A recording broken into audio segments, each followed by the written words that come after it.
ईश्वरा गुरुर् साक्षात् परब्रह्म तस्मै श्री गुरुवे नमः। ॐ श्री विभूषितकरा नवनीरदाभा पीताम्बरादरुणबिम्बफला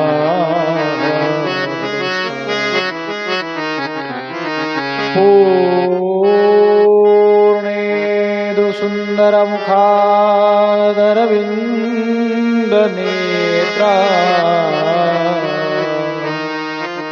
कृष्णात् परं किमपि तत्त्वमज नारायणं नमस्कृत्य नरं चैव नरोत्तमं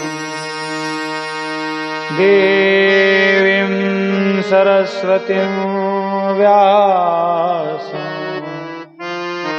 ततो जयमुदीरये।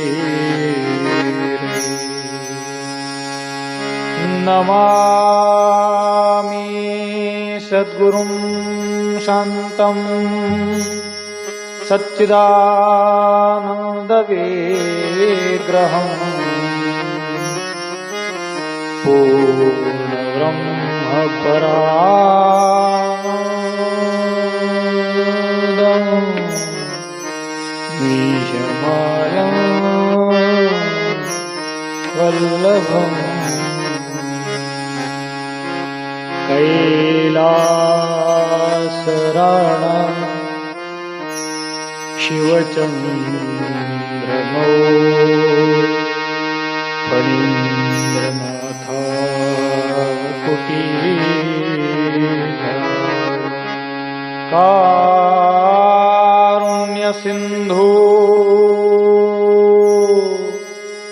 भवदुःखहरी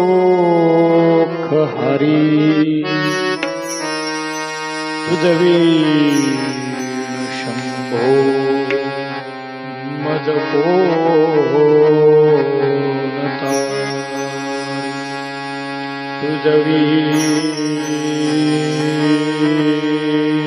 तुझवीण शंभो मज कोणता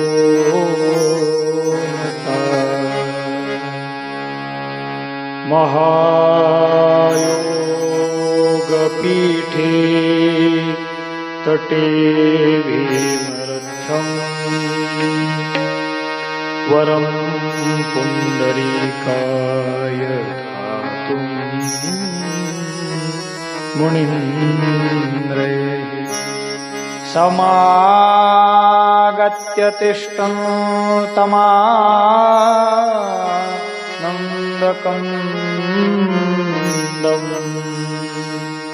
परब्रह्मलिङ्गं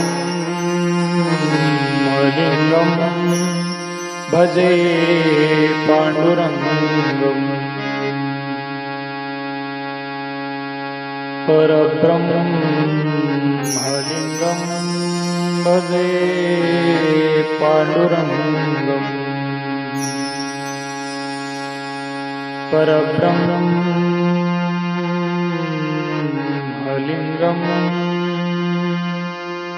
भजे पांडुरंग। दोन मिनिट भजन करा। हर हर महादेव शंभो काशी ताळी वाजवा।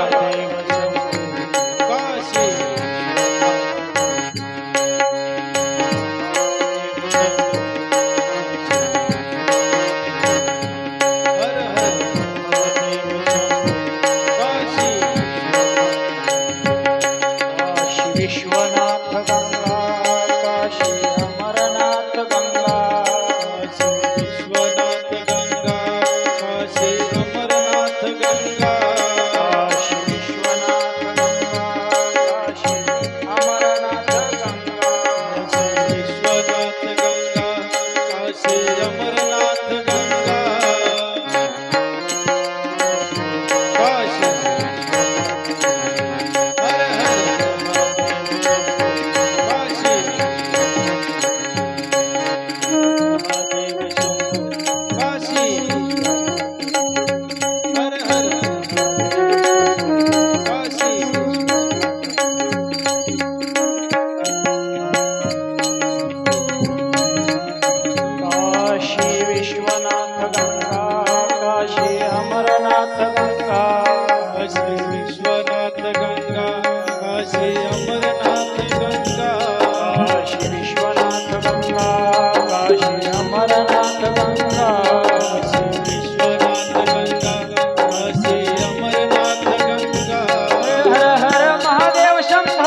काशी विश्वनाथ गंगा.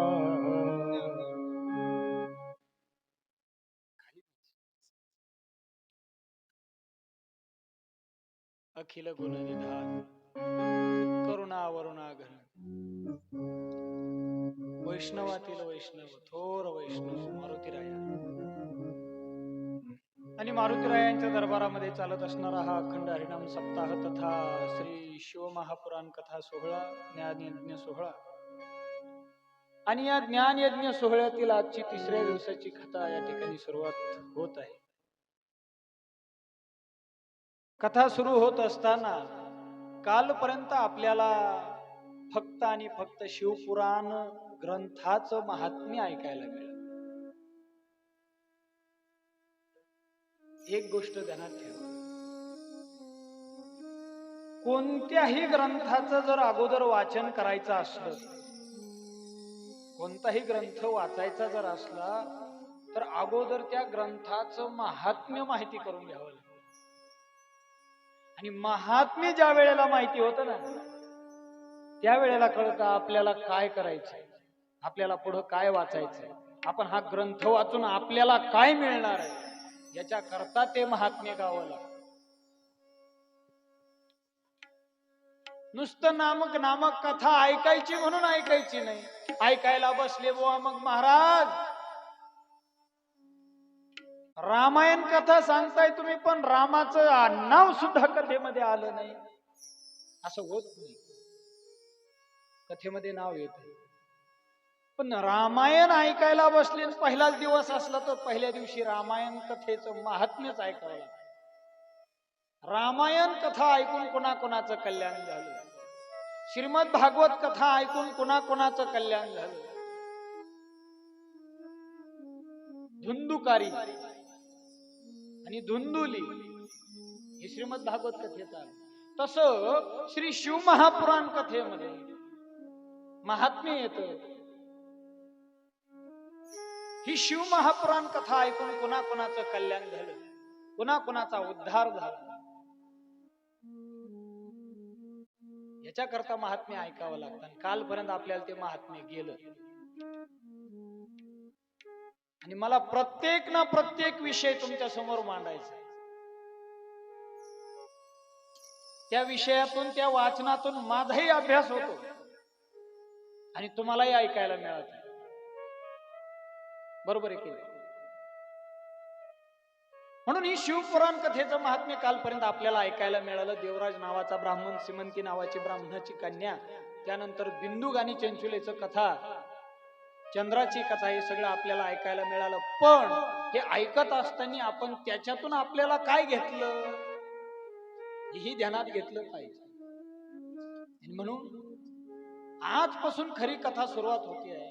कथेला आजपासून प्रारंभ होतो आहे. कालपर्यंत आम्ही फक्त महात्म्य ऐकलं. शौनकादिक ऋषी सूतजींना प्रश्न करतात, सूतजी आम्हाला सांगा, तुम्ही आतापर्यंत जे काही गायलंय हे गायलेलं फक्त महात्म्य गायलं. महात्म्य गायल्यानंतर त्या महात्म्यातून आम्हाला समजलं, आम्ही जर शिवमहापुराण कथा मनाभावानं जर एक चित्त देऊन जर ऐकली तर ती ऐकलेली कथा आमच्या जीवनाचा उद्धार केल्याशिवाय राहणार नाही. ती कथा आमच्या जीवनाचं कल्याण केल्याशिवाय राहणार नाही. ती कथा आमचं जीवन या संसार रूपी भवसागरातून तरुण घेऊन गेल्याशिवाय राहणार. पण आता आम्हाला ती सुरस कथा इथून पुढे सांग, आम्हाला एक ऐकायचं. ही शिवलिंग शिवलिंग शिवलिंग आपण म्हणतो, हे शिवलिंग कसं निर्माण झालं,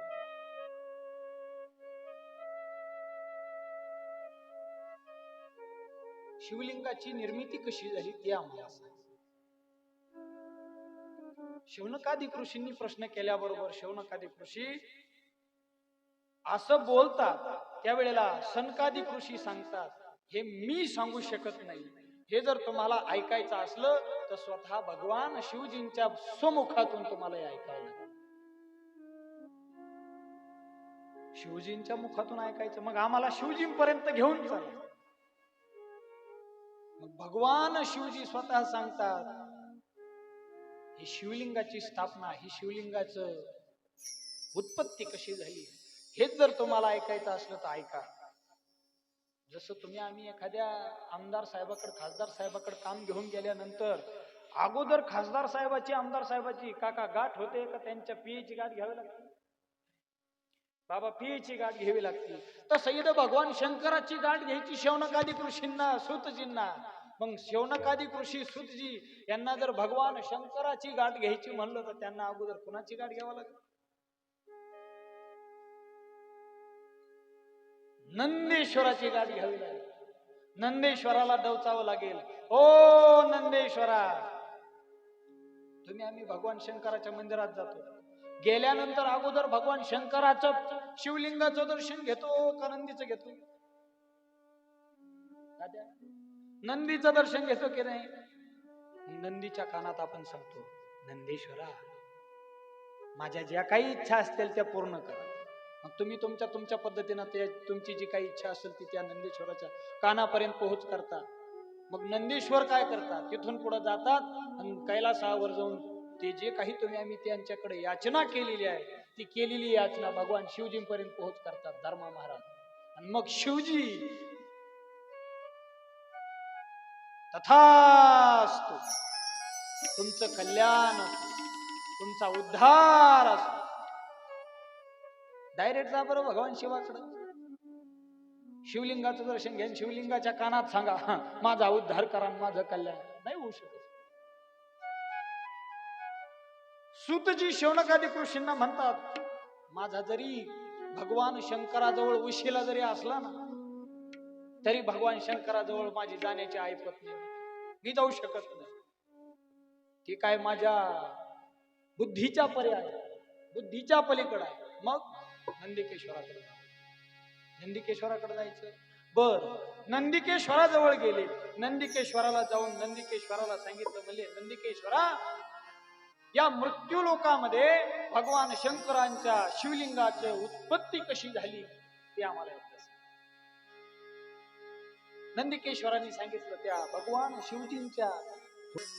नंदिकेश्वराला विचारलं. नंदिकेश्वरांनी शौनकजींना, सूतजींना प्रश्न केला. म्हणले, का हो, हा प्रश्न तुमच्या मनात निर्माण कसा झाला? शिवलिंगाची स्थापना कशी झाली, शिवलिंगाची उत्पत्ती कशी झाली, शिवलिंग कुठून निर्माण झालं असं अचानक? त्यावेळेस शौनकजी, सूतजी नंदिकेश्वराला म्हणतात, इतर देवी देवता हे मूर्तीच्या रूपाने आहेत. विठ्ठल रुक्माईची मूर्ती आहे का विठ्ठल रुक्माईचं लिंग आहे? मारुतीरायाची, गुरुदेव दत्तात्रयाची, म्हसोबाची, मावलयाची,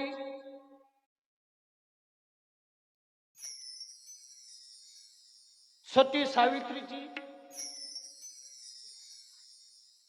सगळ्या मूर्त्याच आहेत. पण एकमेव भगवान शंकर असे ते मूर्तीतही आहेत आणि लिंगातही आहे. हे कशामुळं असं आहे? हे मूर्ती पण आहे. ध्वजस्तंभावरी वानरू, तो काय शब्द आहे पुढचा? मूर्तिमंत. मूर्तिमंत नाव आहे. मूर्ती शब्द आला का नाही? मूर्तिमंत शंकरू म्हणजे मूर्तीत सुद्धा भगवान शंकर आहेत. आणि लिंगात परब्रह्म लिंगम आलं की नाही? तिथं सुद्धा भगवान परमात्मा आहे, शंकर बसलेले आहे. मग हे नेमकं असं कसं, ही उत्पत्ती कशी झाली ते आम्हाला सांग. त्यावेळेला नंदिकेश्वर सूतजींना, शौनकादीजींना सांगतात, तत्रांतरे तौच नाथम प्रणम्य विधी माधवौ बद्धांजली पटौ तूष्णीं तत्सुदर्शवामगौ. त्यांनी सांगितलं. एक दिवस गंमत अशी झाली, म्हणले ऐका, ध्यान देऊन ऐका. एक दिवस काय झालं, यत पुनः स्तंभ रूपेण स्वाविरासमहं पुरा सकालो मार्गशीर्षे तू स्यादार्द्राक्ष मर्भकौ. एक दिवस गंमत झाली, म्हणजे भगवान विष्णू परमात्मा शेषाशायी क्षीरसागरावरती शेषाशायी असे पहुडलेले आहे. आणि पहुडलेले असताना त्यांच्या पायाजवळ लक्ष्मी माता साक्षात त्यांचे चरणकमल सेवा करत आहे. त्यांचे पार्षदगण सगळे त्यांच्या शेजारी आसपास उभे आहेत. आणि हे असं असताना भगवान विष्णू शेषाशायी असताना त्या ठिकाणी ब्रह्मदेव आले. आता तुम्हाला ब्रह्मदेवाची कथा माहिती आहे. भगवान विष्णूंच्या नाभी कमळातून उत्पत्ती कोणाची झाली? ब्रह्मदेवाची उत्पत्ती झाली. मग ब्रह्मदेव हे भगवान विष्णूचे पुत्र झाले का बाप झाले? मुलगा झाले ना, पुत्र झाले ना. नाभी कमळातून आले म्हणल्यानंतर उत्पत्तीच भगवान विष्णूच्या नाभी कमळातून झाली म्हणल्यानंतर ब्रह्मदेव विष्णूचे पप्पा का मुलगा? मुलगाच ना. पण ब्रह्मदेवाला डॅडी नाही सन ऑफ सरदार. ब्रह्मदेवाला अभिमान झाला बरं का तात्या. ब्रह्मदेवाला असा काय अभिमान झाला हे कोण सांगतय? नंदिकेश्वर सांगतायत. कुणाला?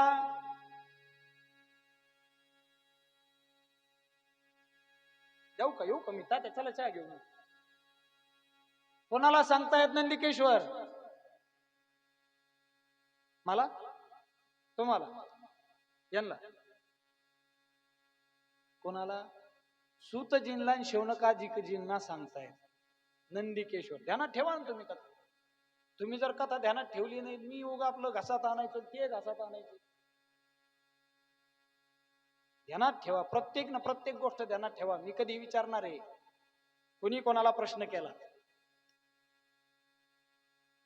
नंदिकेश्वरांनी सूतजींना आणि शौनकादिकजींना सांगितलं, म्हणजे ऐका, ब्रह्मदेवाला अभिमान झाला. कशाचा अभिमान झाला? ब्रह्मदेव हे सृष्टीचे निर्माता आहे, सृष्टी निर्माण करणारे. सृष्टीची उत्पत्ती ब्रह्मदेवाकडे, सृष्टीची स्थिती भगवान विष्णूकडे आहे आणि सृष्टीचा लय भगवान शंकराकडे आहे. उत्पत्ती, स्थिती, लय हे तीन आहे. भगवान ब्रह्मदेव तुमची आमची उत्पत्ती करतात. देहिनोस्मिन् यथा देहे कौमारय यौवनम जरा तथा देहांतर प्राप्ती धीरस्तत्र नवी. देहाच्या गावा आली, जास्त पुढे नाही जायचं, इथपर्यंत जायचं. तुमचा आमचा जन्म आहे. तुम्ही आम्ही जन्माला येतो कोणाच्या सांगण्यावरून? ब्रह्मदेवाच्या सांगण्यावरून. तुम्ही आम्ही या मृत्यूलोकामध्ये राहतो कोणाच्या सांगण्यावरून? तुम्ही आम्ही या मृत्यूलोकामध्ये भोग भोगतो कोणाच्या सांगण्यावरून? भगवान विष्णूच्या सांगण्यावरून. आणि तुम्ही आम्ही हा मृत्यूलोक सोडून जातो कोणाच्या सांगण्यावरून? भगवान शंकराच्या सांगण्यावरून. तसं ब्रह्मदेव आहेत. ब्रह्मदेवाला अभिमान झाला, म्हणले मी, अरे या सृष्टीचा करता धरता तर मीच आहे, मी जे सांगन तेच होणार आहे. गेले अभिमानानं छाती फुगून. ए विष्णू, एकरी पत्रावर आहे. ए विष्णू, धर्मा महाराज. ए विष्णू, उठ.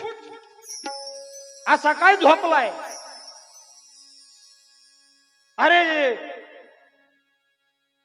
सृष्टीचा करता धरता आलाय तू कुशाल झोपला. आता आपल्या घरी जर एखादा पाहुणा आलं काका आणि आपण पलंगावर मस्तपैकी बसायलाच जागा दिली नाही पाहुण्याला. राम राम म्हणे, काहीच नाही, काहीच नाही, काहीच नाही. बसायलाच जागा दिली नाही. पाहुणं काय म्हणून गेलतो पाहुणीकडे, पण पाहुणं काय माणुसकीचं नाही बा. तसं ब्रह्मदेव म्हणले, ए विष्णू, काही माणुसकी, सृष्टीचा करता धरता आलाय. असे उडलेले होते विष्णू परमात्मा. स्मित हास्य केलं गालातली गालात. सृष्टीचे करता धरता तुम्ही.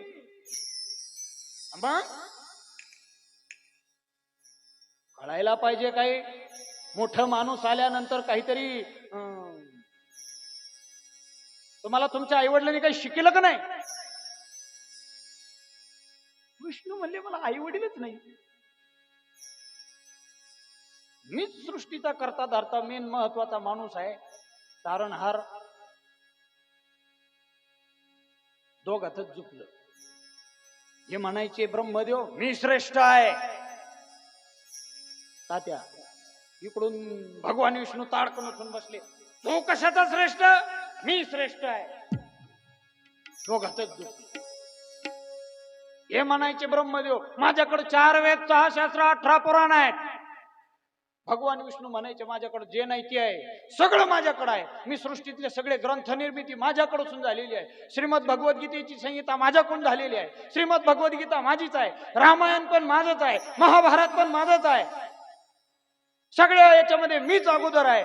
तू कुठे आहे रे? दोघातच झुकलं. अशोक मामा, दोघाची एकेरी भाषा चालू झाली. बराच वेळ दोघाचं भांडण असं हळूहळू हळूहळू हळूहळू, शब्दाला शब्द, शब्दाला शब्द, शब्दाला शब्द, शब्दाला शब्द, दोघात चांगलं तुंबळ भांडण चालू झालं.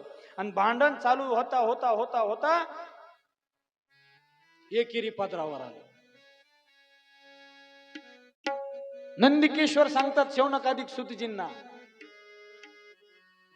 दोघाचं भांडण इतकं काय तुंबड व्हायला लागले, इतकं काय तुंबड व्हायला लागलं. शेषशाही भगवान विष्णू शेषावरून खाली उतरले, भगवान ब्रह्मदेवाकडे गेले, ब्रह्मदेवाचा हात धरला. श्रेष्ठ पाहायचंय कोण आहे? चला मी दाखवतो म्हणले. चला युद्धच करू. जो कोणी युद्ध जिंकन तो श्रेष्ठ, जो युद्ध हरण तो. मग मी म्हणाल बा, मी जर हरलो तर ब्रह्मदेव मी तुमचे चरण स्पर्श करीन, आणि जर तुम्ही जर हरले तर तुम्ही माझे चरण स्पर्श करायचे.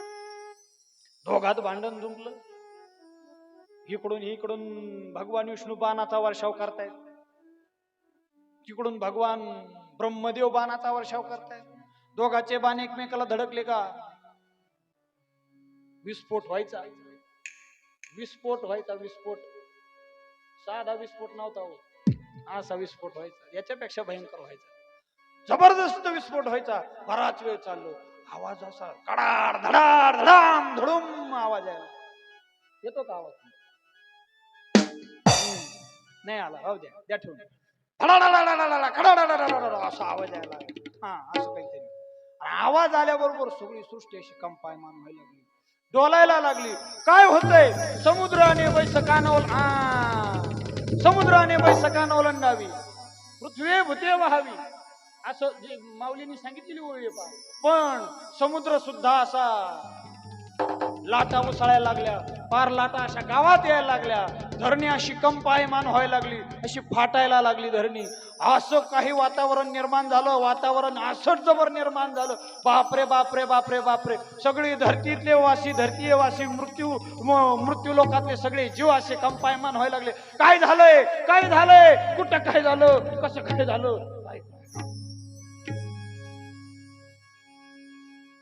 तिकडं देवलोक, यमलोक, ब्रह्मलोक, इंद्रलोक, विष्णुलोक, सगळ्या ठिकाणी कैलासात सुद्धा असा कैलास पर्वत डम डम डम डम डोलायला लागला. पण भगवान शंकराचं आपलं भजन चालू होतं. भगवान शंकराला गदेही नव्हता, पदेही नव्हता. कारण भगवान शंकर त्या टायमाला संन्याशी होते. आणि ब्रह्मदेवाचं विष्णूचं असं तुडुंब भांडण चालू झालं. युद्ध चालू झालं. बाणांचा वर्षाव कडाड धडाड आवाज यायला लागला. अख्खी धरती डोलायमान व्हायला लागली. तिकडून देवलोकातून सगळे देव आले.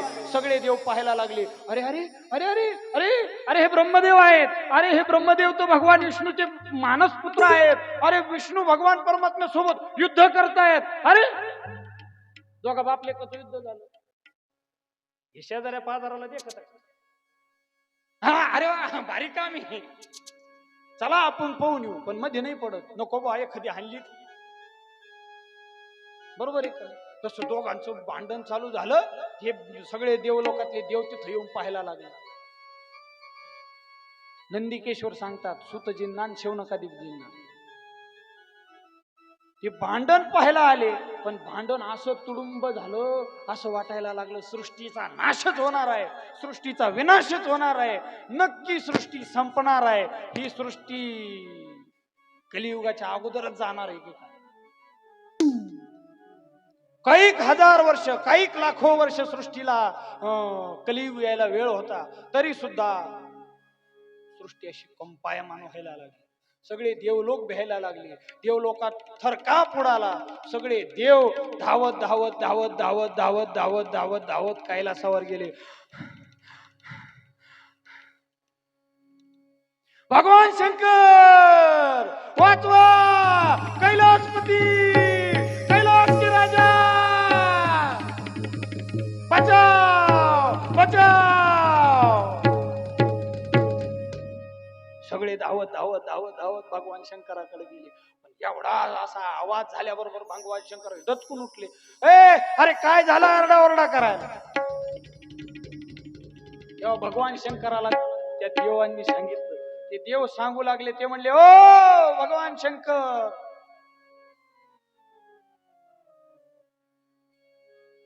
क्षीरसागराय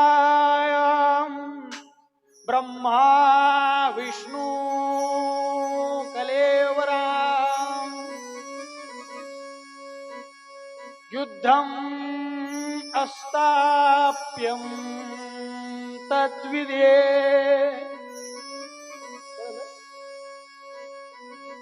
काही कळलं का.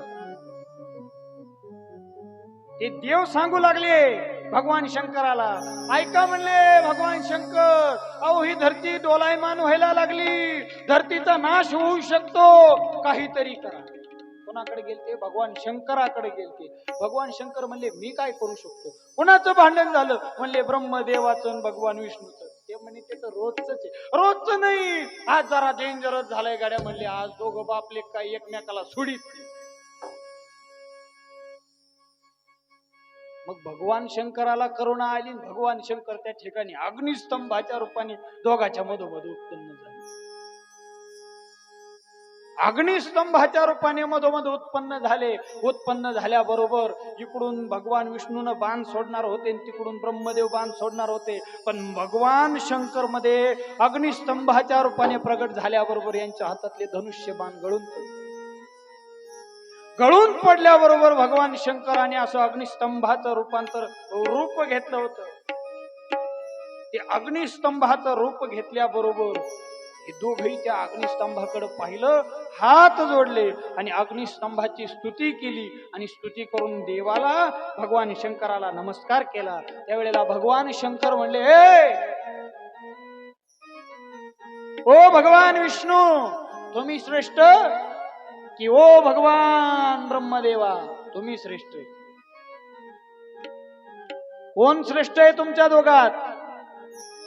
जो कुणी याचा अंत आणि याचा शेवट पाहून येईल. याची सुरुवात आणि याचा शेवट अंत आणि अस्ति हे दोन्ही जर कोणी पाहून येत असेल तो श्रेष्ठ. भले श्रेष्ठ फक्त अंत पाहायचाय ना. वरचा अंत पाहायचाय. ध्वजाचं टोक कुठे ते पाहायचंय. त्या अग्निस्तंभाचं टोक कुठे ते पाहायचंय. आणि अग्निस्तंभाचं मूळ कुठे एवढंच पाहायचं ना. मी पाहतो. भगवान विष्णू म्हणले मी पाहतो ना.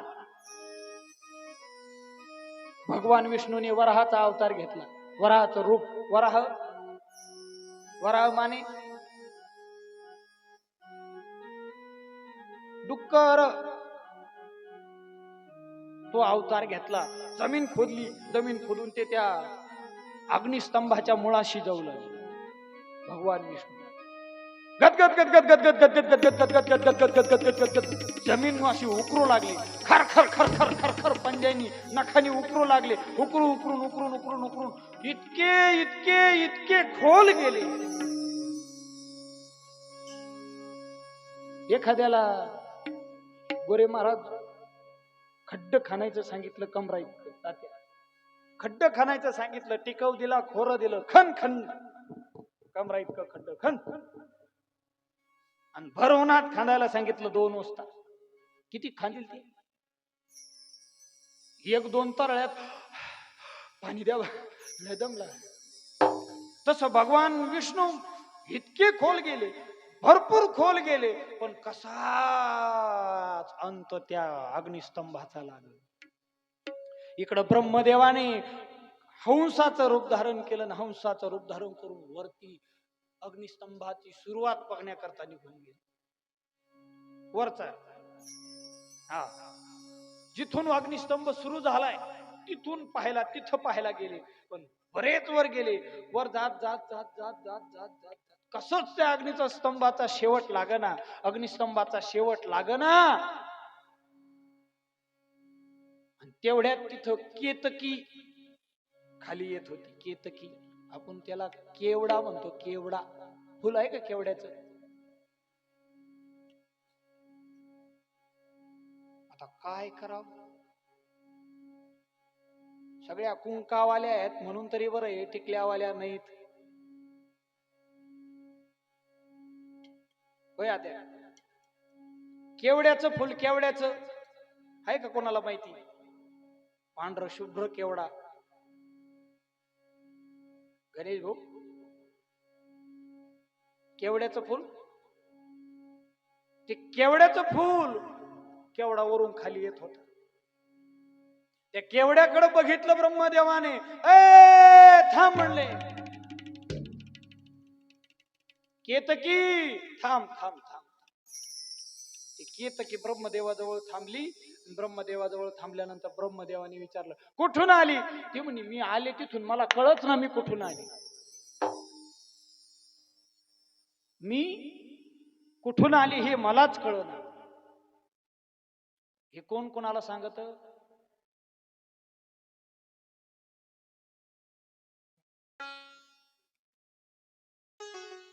हा, केतकी ब्रह्मदेवाला सांगते, मी कुठून आले मला काही कळत. अरे केतकी, याची सुरुवात कुठे रे? या अग्निस्तंभाची सुरुवात कुठे? ती म्हणे, महाराज ब्रह्मदेवा, अहो मीच कुठून आले मला कळना, या स्तंभाची सुरुवात कशी सांगू आणि कुठून येते सांगू? एक काम कर केतकी, आता इथून तू माझ्या सोबत खाली चल, आणि खाली गेलं की पहिलं भगवान शंकराला सांगायचं, ब्रह्मदेवानी या अग्निस्तंभाचा शेवट, जिथून अग्निस्तंभाची सुरुवात आहे ना, ती अग्निस्तंभाची सुरुवात या ब्रह्मदेवाने पाहिली. आता पाहिली होती का? तुम्ही कथा ध्यान देऊन ऐकता का? पाहिली होती का ब्रह्मदेवाने अग्निस्तंभाची सुरुवात? नव्हती पाहिली. पण केतकीला सांगितलं, तू सांग, तुझी काय मनोकामना असेल ती मी पूर्ण करीन. असं म्हणल्यावर केतकी म्हणली, ठीक आहे ना. हा, एखाद्याला जर म्हणलं, ए तुला 500 रुपये देतो,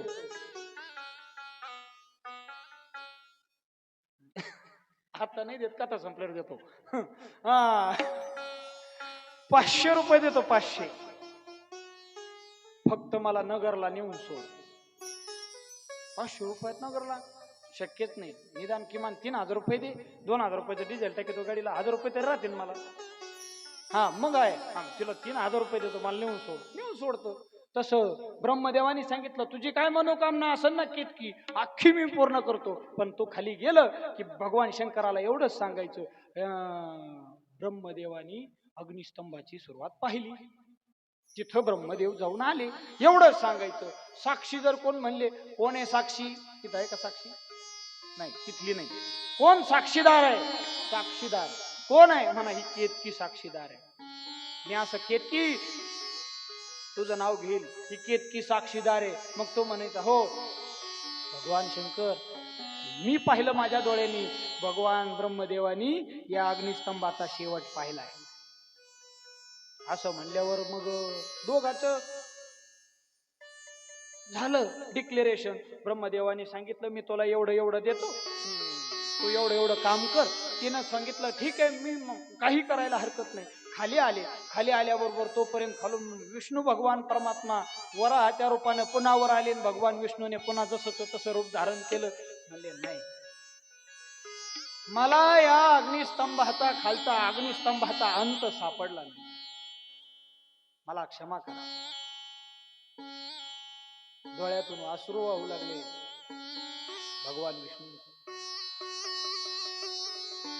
विष्णू धाय मोकलून रडताय आणि धाय मोकलून रडता रडता भगवान शंकराला सांगतायत, शंकरा महादेवा, मी या अग्निस्तंभाचा शेवट बघू शकलो नाही, मला बघता आला नाही, तिथपर्यंत जाण्याची हिंमत माझी झाली नाही, मला क्षमा करा.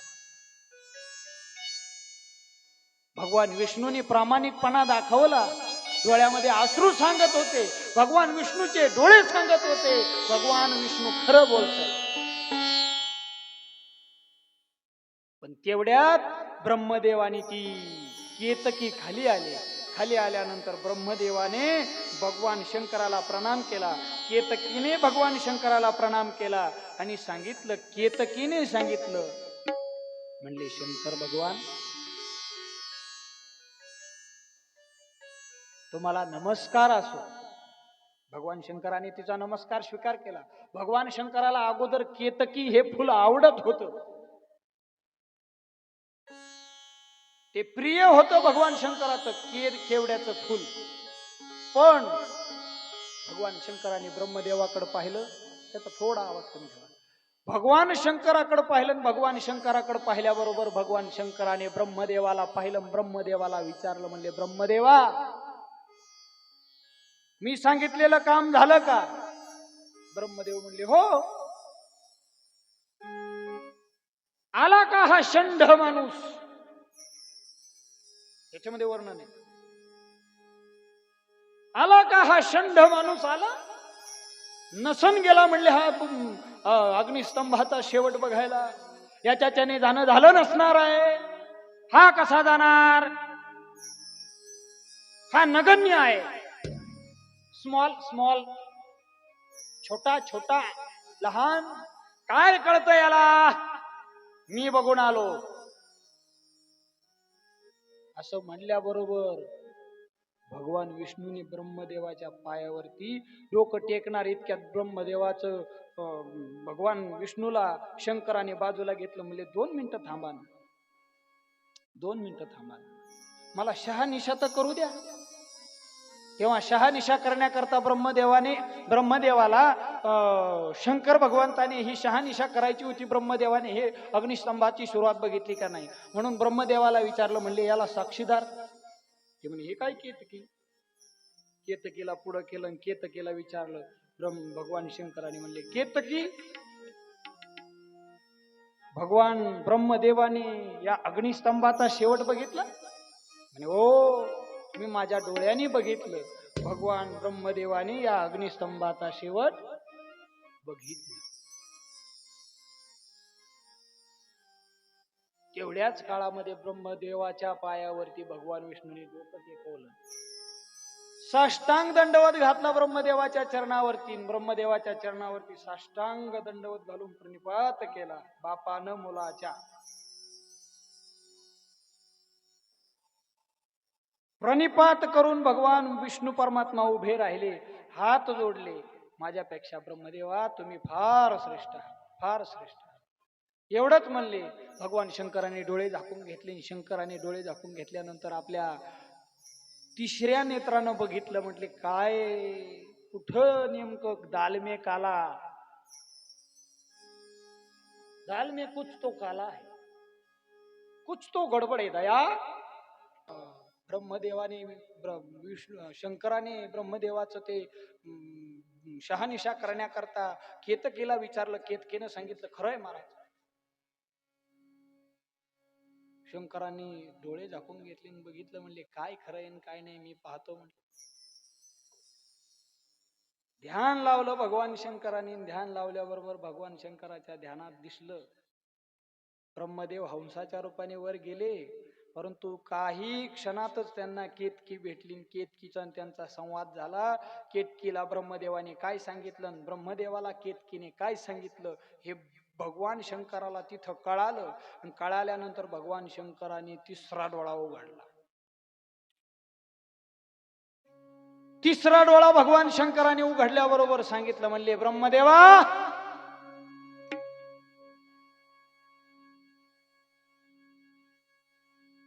तुमचं वय किती झालंय? सृष्टीचे करता धरता म्हणून घेता स्वतःला आणि खोट्या बोलता श्राप देतो तुम्हाला. म्हटलं काय श्राप दिला ब्रह्मदेवाला? मृत्यू लोकामध्ये तुम्हाला पूजनाला कुठं स्थान भेटणार नाही. मृत्यू लोकामध्ये तुमचं मंदिर कुठं होणार नाही. म्हणजे तुमची पूजा कोणीच करणार नाही. तुम्ही पूजा करण्याच्या योग्यतेचे नाही असं ब्रह्मदेवाला सांगितल्याबरोबर ब्रह्मदेव थरकाप व्हायला लागला. अगोदर ब्रह्मदेवाची पूजा वगैरे सगळ्या गोष्टी व्हायच्या. पण कोप झाला ना भगवान शंकराचा. केतकीकडे बघितलं आणि केतकीकडे बघून सांगितलं केतकी अरे तुझ्यासारखी तर ढोंगी दुसरी कोणी नाही. तुझ्यासारखी तर लबाड दुसरी कोणी नाही. अरे तू जेवढी माझी आवडती होतीस ना आता मी तुला माझ्यापासून दूर करतो. म्हण चल हो बाजूला आणि तुला श्राप देतो. म्हण इथून पुढं तू माझ्या पूजेमध्ये कधीच येणार नाही. माझ्याच काय तू सुद्धा कोणाच्या पूजेमध्ये फुल असं आता आपण हे फुल जे वाहतो ना हे फुल म्हणून केतकी म्हणून तुम्ही कोणी वाहणार नाही. असं तुला कोणी वाहणार नाही म्हणले माझ्यासोबत. जा तुला श्राप देतो. भगवान विष्णूकडे बघितलं. विष्णूला असा वरद हस्त केला. भगवान विष्णूला सांगितलं. म्हणले कोणतीही पूजा असू द्या तुमचं पूजन केल्याशिवाय कोणतीच पूजा सक्सेस होणार नाही. कोणतीच पूजा सफल होणार नाही. आशीर्वाद आहे माझा. ब्रह्मदेवाचं थरकाप चालू झाला. केतकी थरकाप उडायला लागलं. दोघही थर थर थर थर थर थर थर थर कापतायत. हे कोण कोणाला सांगतय? महेश महाराज हनुमान नगर मधले महिला मंडळ पुरुष वर्ग हनुमान नगर मधील ग्रामस्थांना सांगताय.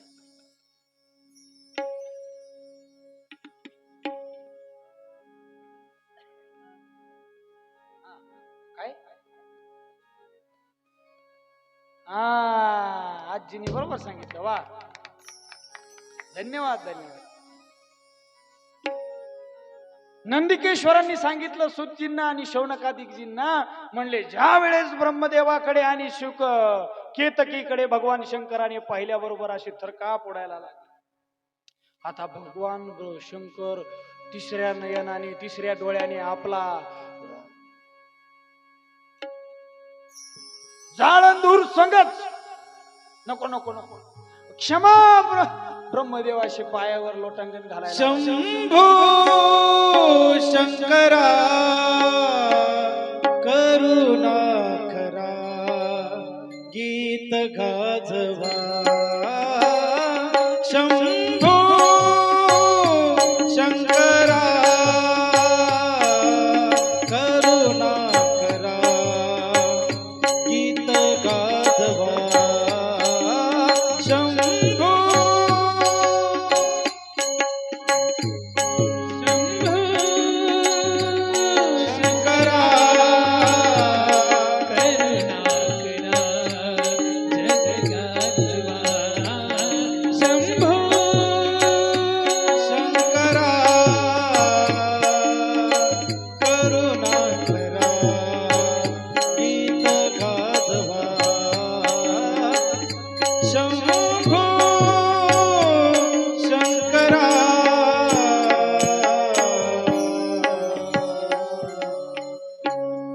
शंकराची माफी मागू लागले ब्रह्मदेव.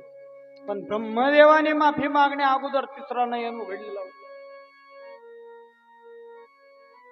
एक लक्षात घ्यायचं, भगवान शंकराने जर क्रोधित झालेले असतील आणि भगवान शंकर जर क्रोधित असताना त्यांचा तिसरा डोळा उघडलेला नसेल तोपर्यंतच भगवान शंकराची माफी मागून घ्यायची. जर का तिसरा डोळा उघडला तिथं माफी, चुकीला माफी नाही. तिसरा डोळ्या उघडल्या सरशी झट धरली, झट काढून तोडून घेतली ना आपटल्या सरशी जटेतून भद्र भैरव जन्माला आले. आणि भैरव जन्माला आल्याबरोबर त्या भैरवाला शंकराने सांगितलं, म्हणले ओ भैरवा, ही घ्या तलवार आणि उडवा त्या ब्रह्मदेवाचं मुंडक. त्यावेळेस ब्रह्मदेवाला किती मुंडके, आता ब्रह्मदेवाला किती मुंडके आहेत? ब्रह्मदेवाचे मुंडके किती?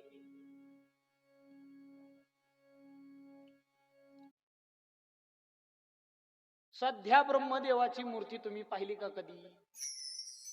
बर, जी मोबाईल मध्ये पाहता, जी मालिकेमध्ये पाहता, जी सिरियल मध्ये पाहता, त्या सिरियल मधल्या ब्रह्मदेवाच्या शिरा, धडावरची शिर किती? 3 का 4? किती गणेश भाऊ? हा, पहिले 5 होते, 5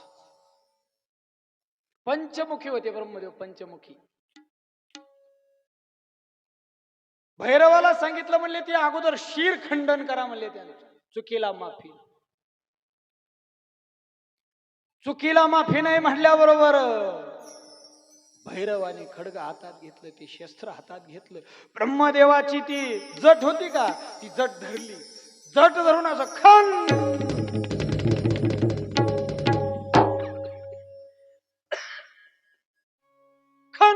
ब्रह्मदेवाच्या मानगुटीवरती तलवार मारली. ब्रह्मदेवाचं मस्तक धडा वेगळं.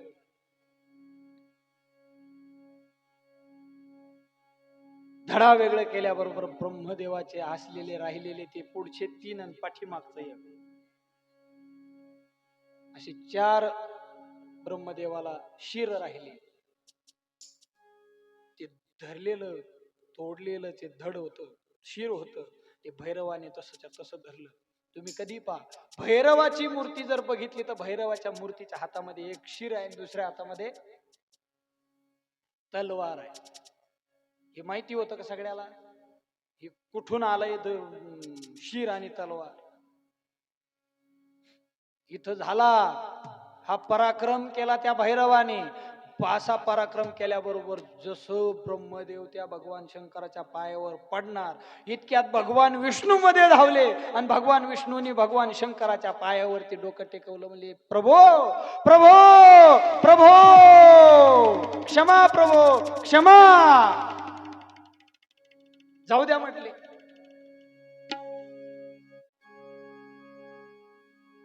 ज्यांचं दोघांचं घोर भांडण झालं, घोर घन युद्ध झालं, घनघोर युद्ध झालं, त्या दोघांचं वैरत्व एवढं होतं तरी सुद्धा भगवान विष्णू शंकराच्या पायावरती लीन झाले. सांगितलं माफ करा, जाऊ द्या, सोडून द्या, एवढ्या वेळेस एवढी चूक त्यांना माफ करून असं म्हटले. आणि म्हटल्यानंतर भगवान शंकराने त्यांना चुकीची माफी ते माफ करून टाकलं. म्हणले मी क्षमा करून.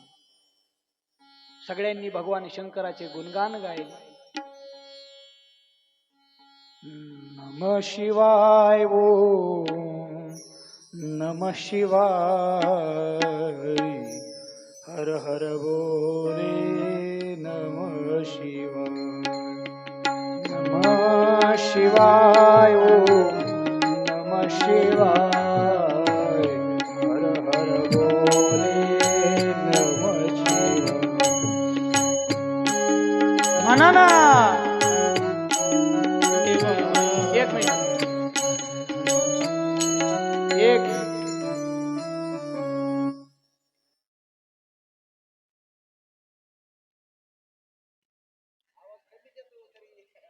एक मिनिट. तुम्ही जेवण केलं? जेवण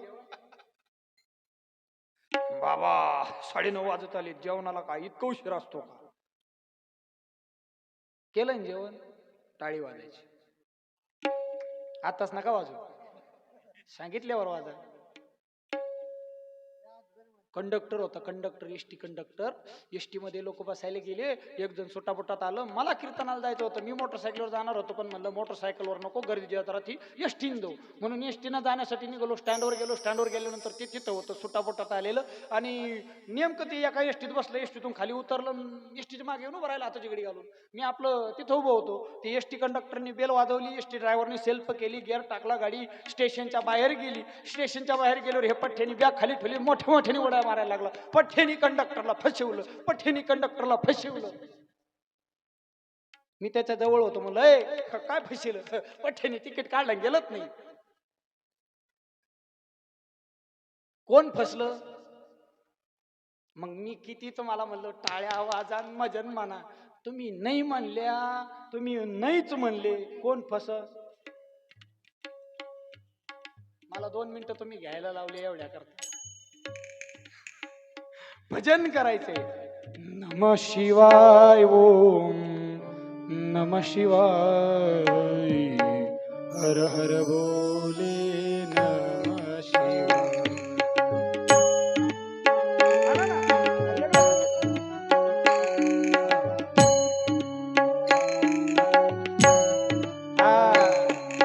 नम शिवाय ओम नम शिवाय, हर हर बोले नम शिवाय. हा,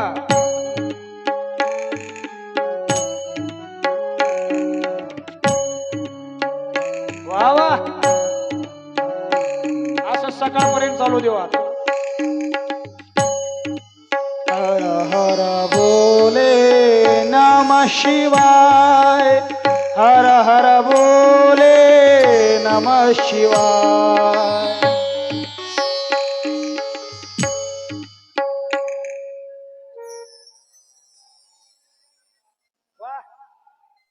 पुरुष वर्ग कमी असून सुद्धा जादा आवाज येऊ राहिलाय.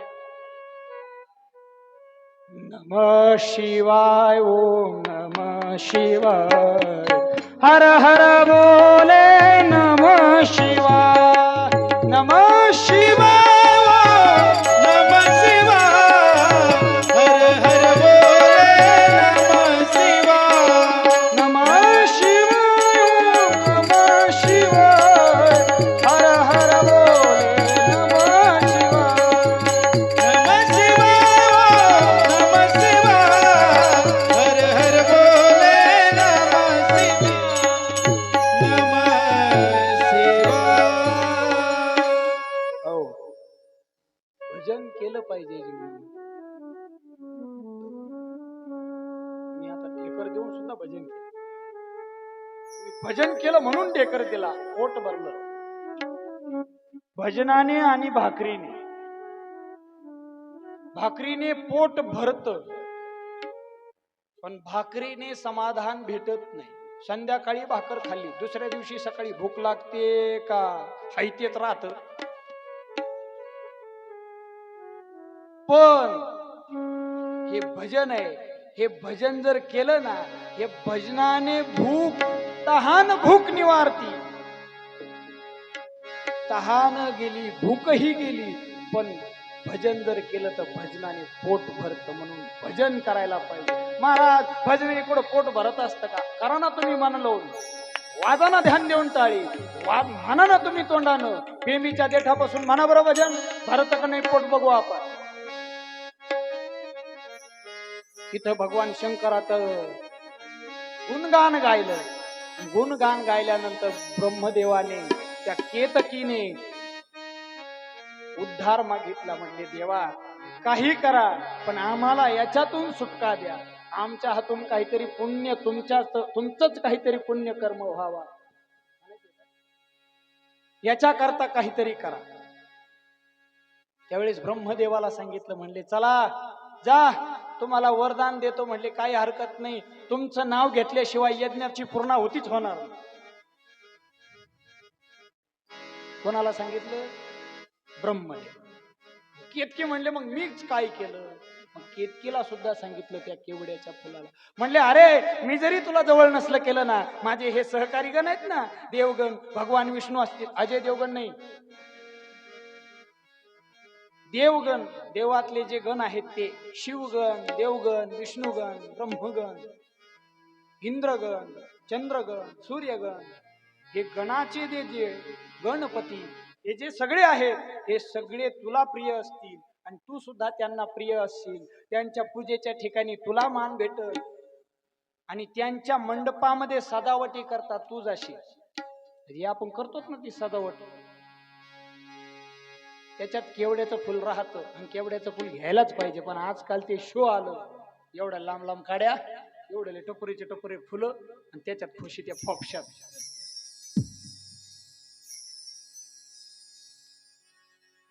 तिथं केवड्याच फुल लागत, पण केवडा आता भेटतच नाही. चला तो विषय बाजूला सोडा. सांगितलं म्हटले तू कीर्तन मंडपामध्ये, देवाच्या मंडपामध्ये जिथं जिथं देवाचा धार्मिक कार्यक्रम असेल त्या ठिकाणी तुला मान मिळेल असं केतकेला सांगितलं. मग तिघांनी मिळून भगवान शंकराची स्तुती केली, भजन केलं आणि स्तुती करून भगवान शंकराला सांगितलं, म्हणले शंकरा आम्हाला नित्य नियमाने दर्शन व्हावं, तुमचं दर्शन सतत घडावं, याच्याकरता निर्गुण निराकार सगुण साकार, आता तुम्ही सगुण साकार रूपामध्ये उभे आहात. हातामध्ये त्रिशूळ आहे, कपाळावरती भस्म आहे, गळ्यामध्ये रुद्राक्षाच्या माळा आहे, अंगावरती व्याघ्राचं वस्त्र परिधान केलेलं आहे, हातामध्ये दंडकाला रुद्र परिधान आहे, रुद्राक्ष परिधान आहे, गळ्यामध्ये सर्प आहे.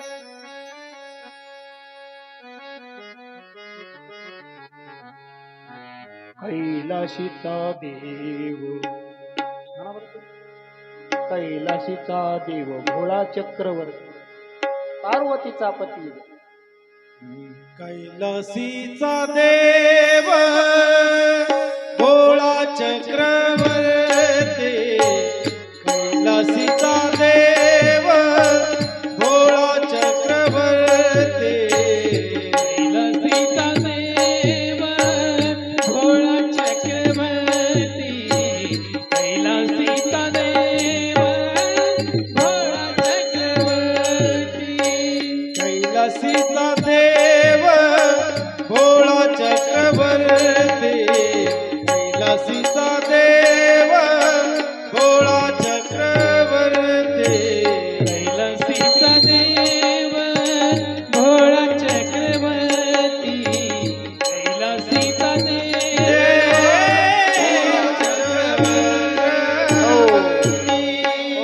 कैलासीचा देव भोळा चक्रवर्ती, पार्वतीचा पती योगीराज. शिव भोळा चक्रवर्ती, त्याचे पाय माझेच की. असं गुणगान गायल्याबरोबर सांगितलं, म्हणले तुम्ही सगुण साक्षात, सगुण वाचे वदता शिव नाम, वाचे वदता शिव नाम, वाचे वदता शिव नाम, वाचे वदता शिव नाम.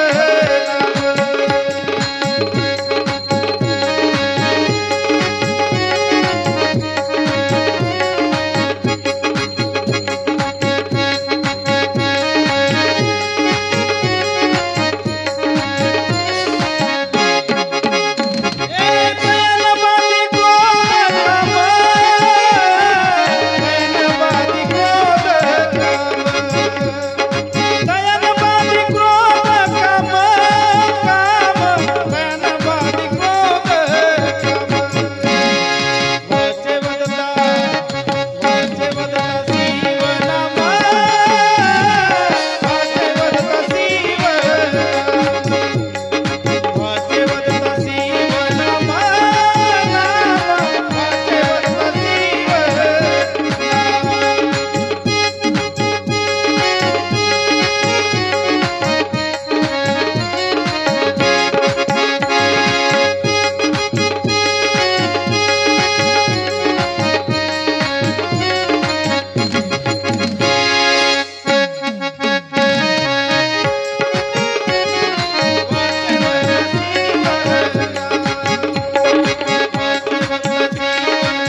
अशी स्तुती केल्याबरोबर सांगितलं, म्हणले तुम्ही सगुण आणि साकार रूपामध्ये सध्या उभे आहात.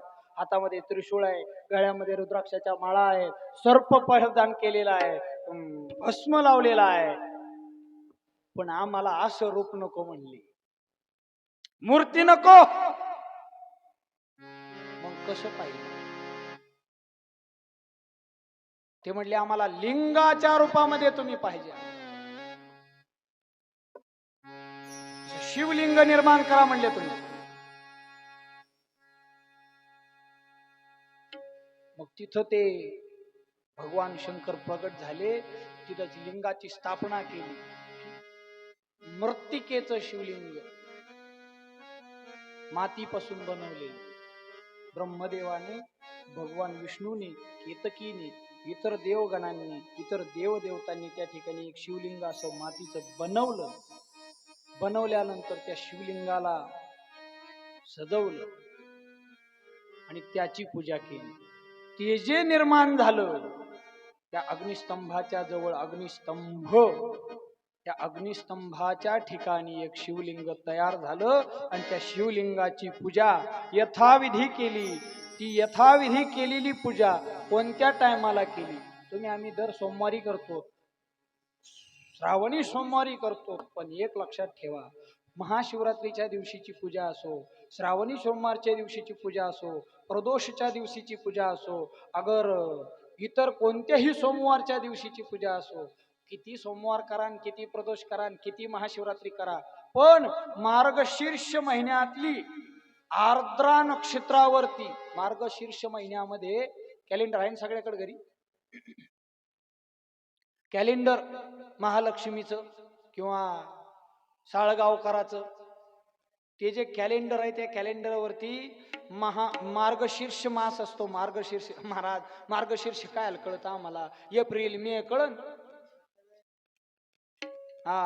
मार्गशीर्ष महिन्यामध्ये आर्द्रा नक्षत्र असतं. त्या आर्द्रा नक्षत्राच्या वेळेस, त्यावेळेस आर्द्रा नक्षत्र ज्या वेळेस पडतं ना, ते आर्द्रा नक्षत्र पडल्यानंतर त्या ठिकाणी महादेवाची यथासांग जर पूजा विधी पार केली ना, तर भगवान शंकर स्वतःहून सांगतात, ओ ब्रह्मदेवा, ओ भगवान विष्णू, मी सांगतो म्हणले, तुम्ही या ठिकाणी मार्गशीर्ष महिन्यातल्या या आर्द्र नक्षत्रावरती तुम्ही माझी यथासांग पूजा भक्ती भावानं पूजा केली, मला तुम्ही माझ्या कार्तिकेयपेक्षा जास्त प्रिय झाला.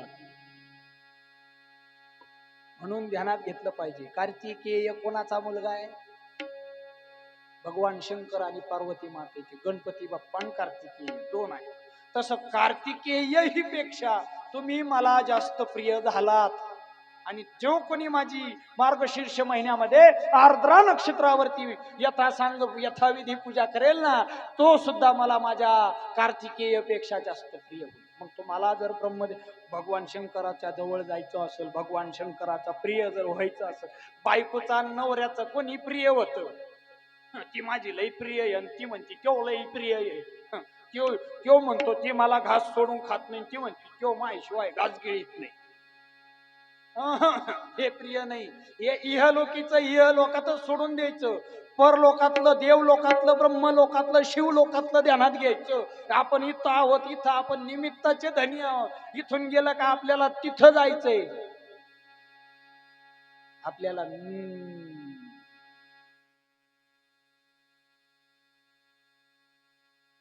काय भोगायचंय, गेल्यानंतर काय भोगायचंय? शिवलोक भोगायचा आहे, ब्रह्मलोक भोगायचा आहे, देवलोक भोगायचा आहे, इंद्रलोक भोगायचा आहे, विष्णुलोक भोगायचा आहे, पाताळ लोक भोगायचा आहे, का नरकलोक भोगायचा आहे, का कैलास लोक भोगायचा आहे? हे तुमच्या आमच्या वासनेवर डिपेंड राहतं. म्हणून लक्षात घेतलं पाहिजे. आम्ही जर मार्गशीर्ष महिन्यामध्ये आर्द्रा नक्षत्रावरती जर भगवान शंकराची यथासांग पूजा केली, तर भगवान शंकराचे आम्ही प्रिय झाल्याशिवाय राहणार नाही. म्हणून या ठिकाणी नंदिकेश्वर सूतजींना आणि शौनकादिकजींना सांगतात, असं जबर घनघोर भांडण झालेलं, पण भगवान शंकरांनी त्यांच्यात सामंजस्य निर्माण केलं आणि तिथं पूजा केली. कशी? आर्द्रायाम मार्गशीर्षे तू यः पश्येन् मामुमा सखं मद्वेरमपि वा लिङ्गम् सगुह्यदपि मे प्रियः।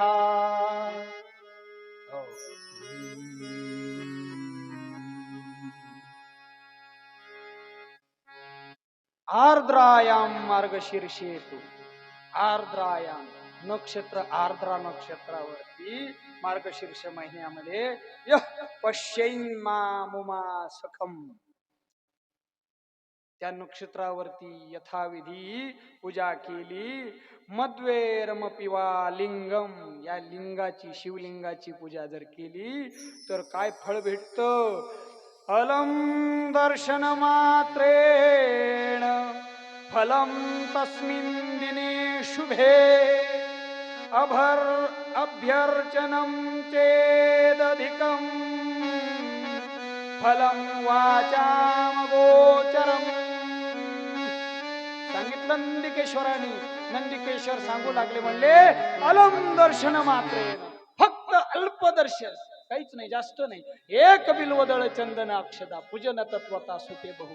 एक बेलाचं फळ जर त्या भगवान शंकराला, एक बेलाचं फुल जर वाहिलं, एक बेलाचं पान जर त्या भगवान शंकराला वाहिलं तर अलम दर्शन मात्रेन फलम तस्मिन् दिने शुभ, त्याचा अख्खा दिवस शुभ जातो.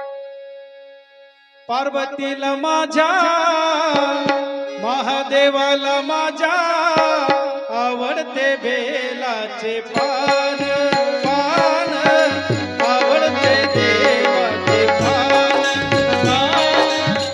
आवडते बेलाचे पान.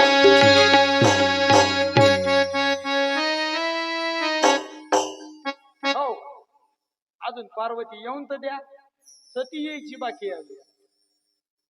असं झालं, आणि असं झाल्यानंतर पुन्हा बेलाचं पान बऱ्याच ठिकाणी येतं, म्हणून बेलाचं पान आवडतं, ते ठीक आहे. अशी सेवा केली पाहिजे, अशी भक्ती केली पाहिजे. पुढे जाऊन नारद सुतजी, शौनकजी त्या ठिकाणी भगवान शंकराला, नंदिकेश्वराला सांगतात, आम्हाला पण भगवान शंकराला भेटायचंय. मग भगवान शंकर त्या ठिकाणी सुतजींना आणि शौनकजींना प्रसन्न होतात. त्यांच्या समोर लिंगाच्या रूपाने दर्शन देतात, शिवलिंगाच्या रूपाने त्यांना दर्शन देतात आणि त्यांनाही तृप्त करतात. मग पुढे जाऊन सुतजींना पुन्हा शौनकजी प्रश्न करतात की शौनकजी, आम्हाला आणखी एक गोष्ट सांगा, भगवान शंकराला रुद्राक्ष का आवडतो, भगवान शंकराचा रुद्राक्ष का प्रिय आहे, तेवढी गोष्ट आम्हाला सांगा.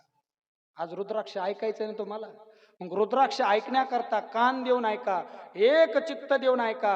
रुद्राक्षाचा महिमा ऐकत असताना गंमत अशी झाली, एक दिवस भगवान शंकराने सृष्टीची निर्मिती केली, ब्रह्मदेवाने सृष्टीचं स्थिती तपासली विष्णूने, आणि सृष्टीचा लय केला भगवान शंकराने. पण सृष्टीची निर्मिती केली, निर्मिती झाल्यानंतर मनु आणि शतरूपा यांच्या रूपाने पुढे ती सृष्टीची निर्मिती भागवतामध्ये झाली. भागवतामध्ये सृष्टीची निर्मिती झाल्यानंतर सृष्टी मृत्यूलोकामध्ये 84 लक्ष योनी निर्माण झाल्या. 84 लक्ष योनीमध्ये जीव ओतले, आणि जीव ओतल्यानंतर सृष्टीची निर्मिती झाली. सृष्टीमध्ये संसार सागर तरू लागले, संसार करू लागले, आणि संसारामध्ये जगू लागले. जगता जगता एक दिवस बरेच वर्ष उलटून गेले. भगवान शंकर तपश्चर्याला तप करत असताना तपश्चर्या करता करता भगवान शंकराच्या ध्यानात आलं, म्हणले बरेच वर्ष झाले आपण सृष्टीचं भ्रमण केलं नाही, बघून तरी येऊ सृष्टीमध्ये काय काय चाललंय. म्हणून भगवान शंकर सृष्टीमध्ये सृष्टीचा चक्कर मारण्याकरता निघाले. नंदिकेश्वराला बोलवलं, नंदिकेश्वरावरती आरूढ झाले आणि सृष्टीचं भ्रमण करण्याकरता निघाले. भ्रमण करण्याकरता निघाले, काशी विश्वेश्वराच्या जवळ आले, आणि काशीमध्ये आल्यानंतर काशीत येऊन अशी त्या ठिकाणी उभे राहिले. उभे राहिल्यानंतर बघतात तर अख्खी दुनिया भजन नाही, पूजन नाही, नामस्मरण नाही, यज्ञ याग नाही, फक्त आणि फक्त संसाराच्या नावे, फक्त संसारामध्ये तल्लीन होऊन गेले, फक्त संसारामध्ये लीन होऊन गेले. देवाच्या नावाचं कोणी अजिबात डंका वाजवणार. भगवान शंकराला रडू आलं.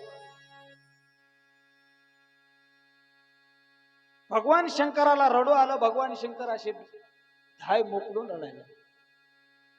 काय मी ब्रह्मदेवाला सांगितलं, म्हणले ब्रह्मदेवा तुम्ही सृष्टीची निर्मिती करा. तुम्ही सृष्टीची निर्मिती केल्यानंतर मी भगवान विष्णूला सांगितलं तुम्ही सृष्टीच्या स्थिती तपासा, सृष्टीमध्ये काय कमी आहे काय जादा आहे ते तपासा. आणि त्यांनी त्यांचं काम चोख केलं, पण या मृत्यू लोकात जे जीव ओतले त्या जीवानं त्यांचं काम ओतप्रोत केलं नाही. म्हणून भगवान शंकराला करुणा आली. भगवान शंकर धाय मोकलून रडायला. पण भगवान शंकर धाय मोकलून रडत असताना भगवान शंकराच्या डोळ्यातून असे अश्रू घळ घळ घळ घळ घळ घळ घळ घळ डोळ्यातून अश्रू वाहत. भगवान शंकर मोठमोठ्याने टाहो फोडताय. काय करू, कुणापाशी जाऊ? अरे मी या सृष्टीचा विधाता आहे. मी इतके वर्ष तपश्चर्येला बसलो, माझ्या हातून काय चूक घडली म्हणून अशी अवस्था या मृत्यू लोकात झाली. काय मोकळून भगवान शंकर रडू लागले. डोळ्यातून असे अश्रू घळघळ वाहत आहे. अश्रू वाहत असताना असे गालावरती अश्रू आले. गालावरती अश्रू असे टप दिशी खाली पडू लागले. टपकन अश्रू खाली पडला जमिनीवरती. त्या जमिनीवरती त्या भगवान शंकराचे अश्रू पडले. जमिनीवरती पडल्या शिरशी त्या अश्रूचा थेंब जमिनीवरती पडला ना, तर त्या अश्रूचा थेंब जमिनीवरती पडल्या शिरशी त्या जमिनीतून एक झाड निर्माण झालं, एक वृक्ष निर्माण झालं. वृक्ष निर्माण झाल्यानंतर आपोआप त्या वृक्षाला फळं लागली. आणि त्या वृक्षाला फळं लागल्यानंतर ती वृक्षाची फळं आपोआप अशी उन्मळू लागली. आणि त्याच्यातून रुद्राक्षाची निर्मिती झाली. त्याला नाव पडलं, त्या फळाला नाव पडलं रुद्र. आणि अश्रू पडले म्हणून अक्ष, रुद्राक्ष असं नाव पडलं त्याला. किती मुखी रुद्राक्ष? पंचमुखी रुद्राक्ष. किती मुखी रुद्राक्ष? दशमुखी रुद्राक्ष. किती मुखी रुद्राक्ष? दोन मुखी रुद्राक्ष. किती मुखी रुद्राक्ष? एक मुखी रुद्राक्ष. अशी रुद्राक्षाची निर्मिती झाली. आणि त्या मृत्यू लोकामध्ये जे जीव जगत होते ना, त्या जीवांनी ते रुद्राक्षाचं झाड पाहिलं. सगळे त्या रुद्राक्षाच्या झाडाच्या भोवती गोळा झाले. सगळ्यांनी ते रुद्राक्षाचे फळ तोडले. वाळू घातलेले फळ, ते वाळून गेलेले फळ ते तोडल्याबरोबर त्यांनी असे घासून पाहिले.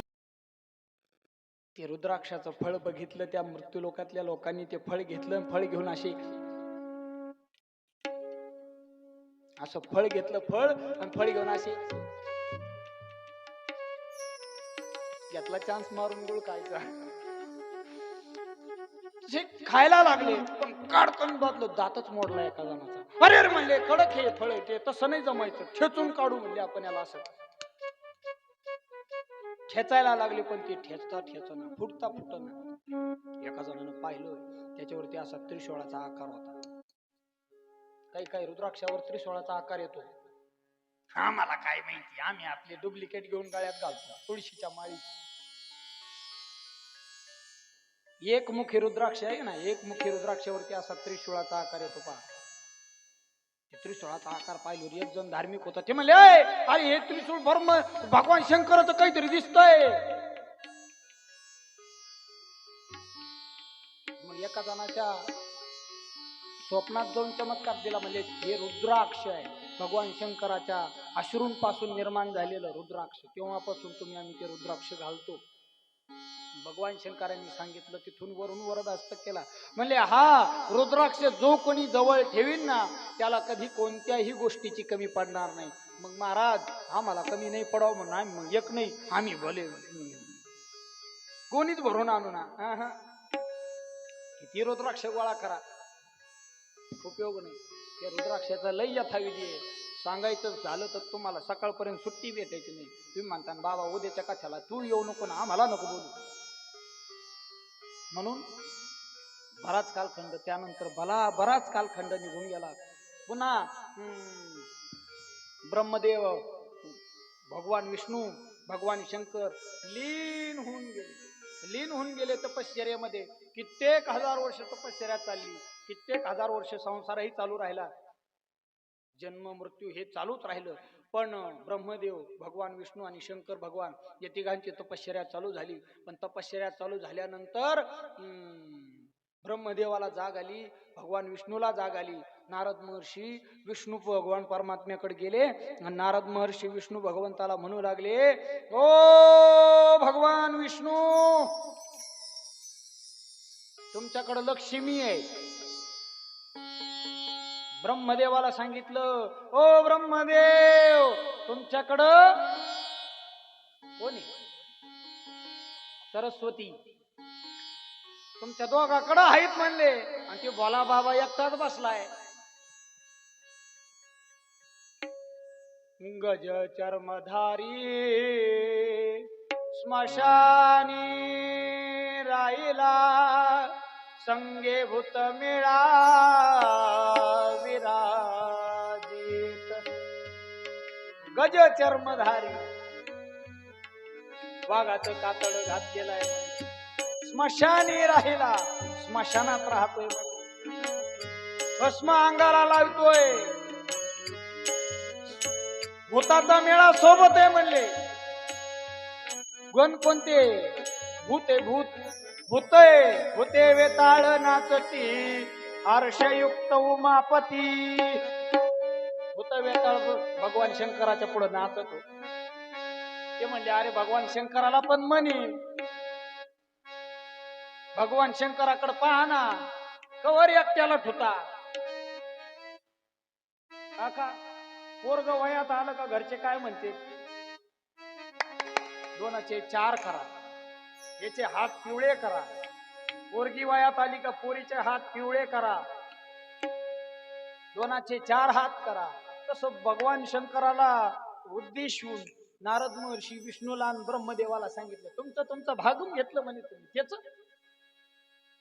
हा, मग काय करावं लागल? नारद महर्षी तिथं बोलू लागले. बोलू लागल्यानंतर नारद महर्षीला सांगितलं. आता नारद महर्षी म्हणल्यानंतर नारायण नारायण श्रीमन नारायण नारायण उड्या मारीतच गेले हिना घेऊन. कैलासावरती गेले. कैलासावरती गेल्यानंतर भगवान शंकराला असे जवळ गेले. ओ नमो नारायण.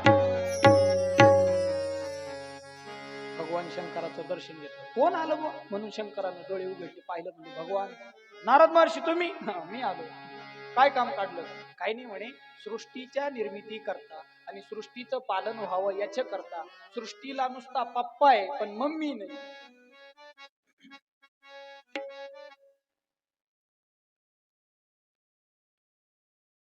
काहीतरी तोडगा काढावा लागल. ते म्हणे, काय तोडगा काढिता? मी एकटा असा माणूस आहे, कोणी पाहिलं का कोणतीच पोरगी मायावर भाळत नाही म्हणे. एक तर आख्या अंगाला भस्म, कपाळाला भस्म, गळ्यात साप पाहिला का सगळे लांब पळून जाते म्हणे. मायकडे कोणी यायचं बा? पोर येत नाही मायापाशी तर पोरी कावा यायच्या? ते म्हणे, नारद महर्षीने सांगितलं तसं नाही म्हणे, पण निदान सृष्टीचं तारण हारण व्हावं याच्या करता काहीतरी करावं लागेल. तुम्हाला सुद्धा विवाह करावा लागेल. मग दोघांचा विचार विनिमय झाला. मध्यस्थी असतो ना, दोन्ही ठिकाणचे मध्ये करायला, तोडगा काढायला, किती उंडा घ्यायचा, किती तोडे द्यायचा. तसं नारद महर्षी म्हणजे मी पाहतो. नारद महर्षींनी भ्रमण केलं. आता काही काही बऱ्याच ठिकाणी आहे ना, कीर्तनाला गेलं का ते म्हणते, बाबा आपल्या पोराला पान देऊन तुम्ही लई येणार हेच गाव तेच गाव. तसं नारद महर्षी सृष्टीचं भ्रमण करायचे. मग कैलासातले भगवान शंकर म्हणजे तुम्हीच जास्त येणार, मग तेवढं तुम्ही सोयरिकीचं पहा. मग भगवान शंकर नारद महर्षी थेट दक्ष राजाजवळ गेले. आणि दक्ष राजाजवळ गेल्यानंतर दक्ष प्रजापतीच्या दरबारात गेले. आता ते स्थळ सुद्धा तसं पाहावं लागेल ना, बराबरीचं तात्या. 30 एकरावाल्या मालकाला 30 एकरावाला तर पाहावं लागेल. निदान इंजिनियर झालेल्या पोरीला इंजिनियरच पाहावं लागेल. इंजिनियर झालेल्या पोरीला जर शेतकरी पाहिला तर तिनं काय करायचं? आणि डॉक्टर झालेल्या पोरीला जर एखादा मेकॅनिकल इंजिनियर पाहिला तर डॉक्टरला डॉक्टरच पाहावं लागत. तसं ते म्हणे, मग स्थळ तर बराबरीचं पाहावं लागेल. म्हणून नारद महर्षी थेट दक्ष प्रजापतीच्या दारात गेले. तिथं गेल्यानंतर नारायण नारायण नारायण दक्ष प्रजापतीच्या दरबारात नारदजीचं स्वागत झालं आणि स्वागत झाल्यानंतर सूतजी शौनकादी ऋषीला सांगतात. म्हणले सूतजीनी शौनकादी ऋषीला सांगितलं, म्हणले ऐका, नारद महर्षी तिथे गेले आणि गेल्यानंतर नारद महर्षींनी प्रश्न केला. म्हणले विधे सर्वं विजानासि कृपया शंकरस्य च त्वया धता हि कथिता कथा मे शिवयो शुभा. नारद महर्षी सुद्दींना परत सांगू लागले. सुद्दी शौनकादी ऋषीला सांगू लागले. म्हणजे नारद महर्षी म्हणू लागले तिथे जाऊन, ओ दक्ष प्रजापती माझा नमस्कार. दक्ष प्रजापतीने नारदजींचा नमस्कार स्वीकार केला. नारदजींचं यथासांग स्वागत केलं, जसं 3 दिवसापासून आमचं स्वागत होतं. दोन्ही बाजूना दिवे लावल्या जातात, मध्ये रांगोळी काढल्या जाते, चरण स्पर्श केला जातो, जेवण यथासांग संत भोजन होतं. तसं नारद महर्षीचं स्वागत केलं. नारद महर्षींना यथासांग भोजन दिलं. नारद महर्षींना यथासांग विश्रांतीसाठी व्यवस्था केली आणि नारद महर्षींना पुन्हा यथासांग दरबारामध्ये हजर केलं. आणि दक्ष प्रजापतीने नारद महर्षीला प्रश्न केला, म्हणजे नारद महर्षी एवढ्या दिवसानंतर आलात, काय काम काढलं? तेव्हा नारद महर्षी म्हटले, काय नाही देवा, आमच्या देवाचं लगीन करायचंय, पण मग आमच्या देवाच्या बरोबरीचं कोणतं तरी स्थळ आहे, म्हणून मी तुमच्याकडे आलो. माझी एकच इच्छा आहे, आमच्या देवाला तुमची मुलगी द्या. नारद महर्षीचं बोलणं ऐकलं दक्ष प्रजापतीने. दक्ष प्रजापती म्हणले, नारद महर्षी तुम्ही काय बोलता? कोणाला सोयरीक पाहताय तुम्ही? ते म्हणजे आम्ही महादेवाचा. अत्यो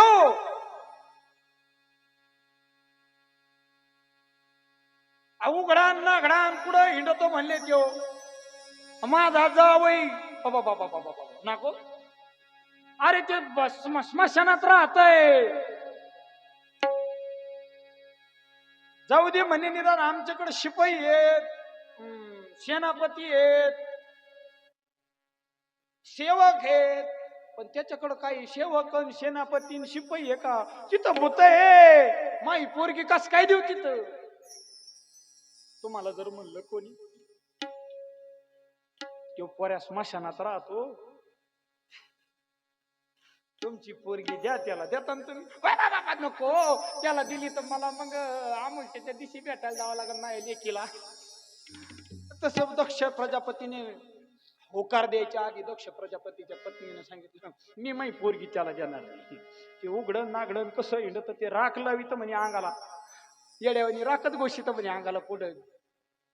आता शंकराला नाव ठेवलं तिने, पण भगवान शंकर आपले शांत चित्तानं श्रीराम जय राम जय राम, श्रीराम जय राम जय जय राम, श्रीराम जय राम जय जय राम, श्रीराम जय राम जय जय. भजन करी महादेव देव, भजन करी महादेव देव, भजन करी महादेव, भजन करी महादेव. राम पूजी सदाशिव, राम पूजी सदाशिव, भजन करी महादेव, भजन करी महादेव, भजन करी महादेव.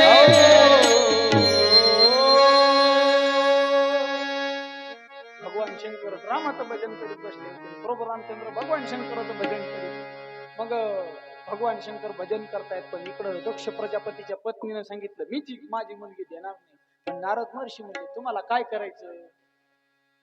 त्यांनी जर जीव लावला नाही तर मी आहे ना, म्हणतेत का नाही मध्यस्थी, तुम्हाला काय करायचं द्या राव. तसं नारद महर्षी म्हणजे तुम्हाला काय करायचं, मी आहे ना, मी बघतो म्हणे काय करायचं ते, कस काय जीव लावित नाही, कस काय नाही, ते भूत काही करणार नाही, खेत काही करणार नाही, शंकर काही करीत नाही, मी असल्यावर काय घेणं आलं तुम्हाला. दोघं तयार झाले. तयार झाल्यानंतर सतीचा आणि भगवान शंकराचा विवाह झाला. झाल्यानंतर विवाह झाल्यानंतर कन्या वाट लावली. कन्या सासुऱ्यासी जाय, कन्या सासुऱ्यासी जाय. हो. कसं सासर घराला कन्या गेली, आईचं हृदय पिळवत, माझी मुलगी चालली, मला सोडून माझी मुलगी चालली, काय करू आज. सतीची आई धाई मोकळून रडू लागली. दक्ष राजा एवढा धीर, एवढा धैर्यवान दक्ष राजा, पण दक्ष राजा सुद्धा रडू लागला. माझी मुलगी चालली म्हणजे आजपासून माझी मुलगी माझ्यापासून दुरावणार आहे. सती सती सती. धाई मोकळून दक्ष राजा रडू लागला. दक्षाची पत्नी सतीची आई सुद्धा धाई मोकळून.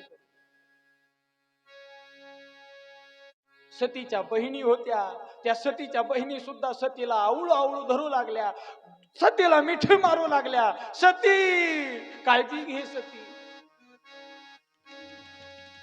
बराच काळ निघून गेला. सती सासर घरी गेली. सती बरोबर आलेल्या मैत्रिणी सती बरोबर गेल्या. 2-3 दिवसांनी सती बरोबरच्या मैत्रिणी घरी आल्या. पुन्हा सती जाती येती झाली. बरेच वर्ष निघून गेले. पण गंमत अशी झाली, एक दिवस भगवान शंकर दक्ष प्रजापतीच्या त्या ठिकाणी एका संमेलनाकरता गेले होते. आणि संमेलनाकरता सगळे देवदेवता जमलेले होते. आणि त्या ठिकाणी दक्ष प्रजापतीचं आगमन झालं. सगळे देवदेवता उभे राहिले, पण भगवान शंकर उभेच राहिले. भगवान शंकराकडे पाहिलं दक्ष प्रजापती. आता मान मोठा म्हणल्यावर सासरा आलाय म्हणल्यावर जावं टपकन उठून खुर्ची मोकळी करतो का नाही. पण सासरा समोर आला तरी जावई उठला नाही जागचा. सगळे जागेवर उभं राहिले, पण दक्ष प्रजापतीचा आल्याबरोबर सगळे जागेवर उभं राहिले, पण शंकर भगवान उभेच राहिले नाही. दक्ष प्रजापतीने सगळीकडनं जर फिरायची बंद केली, पण शंकराकडनं जर लावली म्हणले, हा काय माणूस आहे म्हणले बिलिंदर. खुशाल उभा राहिला नाही, सगळ्याला मान, सगळे मानानं उभे राहिले, हा खुशाल उभा राहिला नाही, असा कसा म्हणले माझा जाव. रागच आला दक्ष प्रजापतीला. म्हणले मला मान दिला नाही, बघतोच म्हणले थांब. बराच काळ निघून गेला. बराच काळ निघून गेल्यानंतर दक्ष प्रजापतीच्या डोक्यातच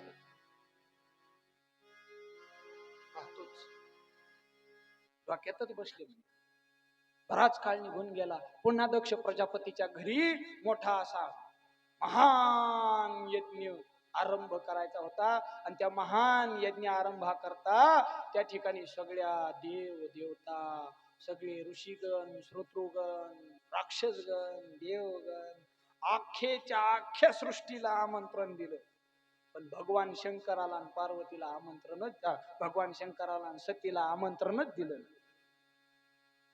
आता आमंत्रण दिलं नाही. आणि एक लक्षात घेतलं पाहिजे, जिथं आमंत्रण नाही तिथं जायचं नाही. जिथं आमंत्रण आहे तिथं जायचं.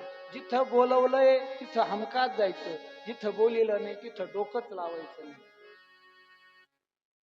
भगवान शंकराचा नियम होता, बोलिलं नाही ना चाल जाऊ दे, पाहून घेते त्यांचं, आपल्याला काय घेणं. भगवान शंकराने पुन्हा भजन चालू केलं. हो, भगवान शंकराचं भजन श्रीराम जय राम जय. सती भगवान शंकराकडे आली. भगवान शंकराला म्हणली, का हो आपल्या घरावरून लईची येईन जायला लागली. आता मग एक येईन गेलं म्हणले ब्रह्मदेवाचं. सरस्वती ब्रह्मदेव अशी सरस्वतीनं लिस्टिप लावेल होती, टिकली लावेल होती, काजळ लावेल होतं, कानात मस्त पैकी सोन्याचे ते झुमके घातलेले होते, गळ्यात तो चप्पल हार होता, अजून तो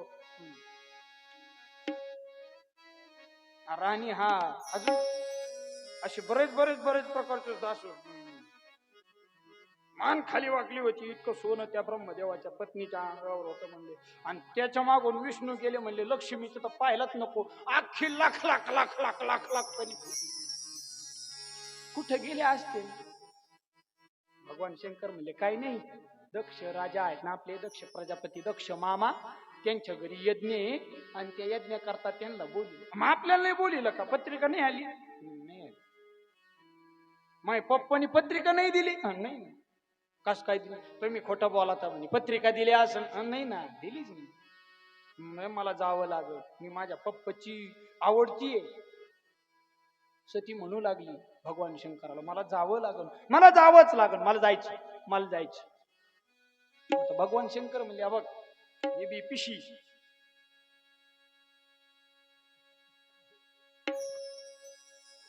ही नाही पिशी नाही, काय सुटकेस, हा सुटकेस, सुटकेस आणि तू सुटकेस. हा हे धर भर, तुला जायचं तर जाय, मी येणार. भगवान शंकराला पार्वती आपलं सती म्हणले, हा तुम्ही येणार नाही काय माझ्यासोबत? नाही. काय येणार नाही? आमंत्रणच नाही. मग मला जावं लागेल. जाय ना, घे पिशवी, हे जर ही सुटकेस, जाय. घेतली पार्वतीनं, आपलं सतीनं घेतली. सतीनं पिशवी, ती बॅग सुटकेस भरली. भरल्यानंतर सती पुन्हा परत शंकराकडे, येता का? कसं जाय ना, मला आमंत्रण नाही, कुठं येऊ? जाय. थोडा इको कमी करा. निघाले. सती निघाल्याबरोबर विमानानं सतीनं नंदिकेश्वराला आदेश केला, नंदी मला नेऊन सोडा. आता तुम्हाला जर तुमच्या माहेर घराला जायचं असलं तर तुमच्या माहेर घरात, सासर घरात तुम्ही डायरेक्ट गाडीला आवाज देता का, स्कॉर्पिओ इकडे ग बाई मला नेऊन घाल माया माहेराला, बुलेट इकडे ग बाई मला माया माहेराला नेऊन घाल, स्कूटी इकडे ग बाई मला नेऊन घाल, असं करता का? पण नंदीला आवाज दिला पार्वतीनं, म्हणजे तुम्हाला यायचं नाही ना, मी आपलं आमच्या आपल्या वाहनावर जाते. आता स्कूटी आली त्याच्यामुळे तुम्हाला टेन्शन नाही राहील. टपकन बसलं, तसं नंदीला सांगितल्याबरोबर सतीला नंदीनं नेऊन सोडलं दक्ष प्रजापतीच्या दारात. तिथं गेटवरती सती गेली. सती गेल्याबरोबर सती गेली तिथं, सती दारामध्ये गेली, दरवाजामध्ये, त्या हॉलच्या दरवाजामध्ये, यज्ञ मंडपाच्या दरवाजाजवळ गेली. जवळ गेल्यानंतर सतीनं बघितलं, यज्ञाचं रूप पाहिलं, यज्ञ मंडप पाहिला. दिवस असून सुद्धा दिवसाही पेक्षा असं काय मंडप, असा तेजपुंज दिसत होता. मंडपामध्ये असा सुगंध दरवळत होता. चौकडे चंदनाचा सुगंध दरवळत होता, दवनाचा सुगंध दरवळत होता. चौकडे असा गावरान तुपाचा सुगंध दरवळत होता. सगळ्या ठिकाणी असा सुगंधी सुगंध दरवळत होता. सगळीकडे आनंदी आनंद होता. सती तिथं गेली. गेल्याबरोबर सतीला तिची मोठी बहीण भेटली. सतीला मोठी बहीण भेटल्याबरोबर सतीला मोठ्या बहिणीनं विचारलं, म्हणले का ग तो उघडा बाबा आला नाही का? सती म्हणली, कोण उघडा बाबा? ती म्हणे तो पती. ती म्हणे उघडा बाबा म्हणते का तो आहे मेवण्याला? हा मग दाजी नाही आले? दाजी, हा दाजी नाही, काय जिजू, हा जिजू जिजू जिजू नाही आले? नाही आले. का नाही आले? आमंत्रणच नाही. कस काय देते पप्पा आमंत्रण जिजूला? जिजू असे उघडेन नागडेन पुढं हिंडत येत, भस्मच अंगाला लईते, राखच अंगाला लईत येत, उगत सापच अंगावर गाळ्यात घेऊन हिंडत येत.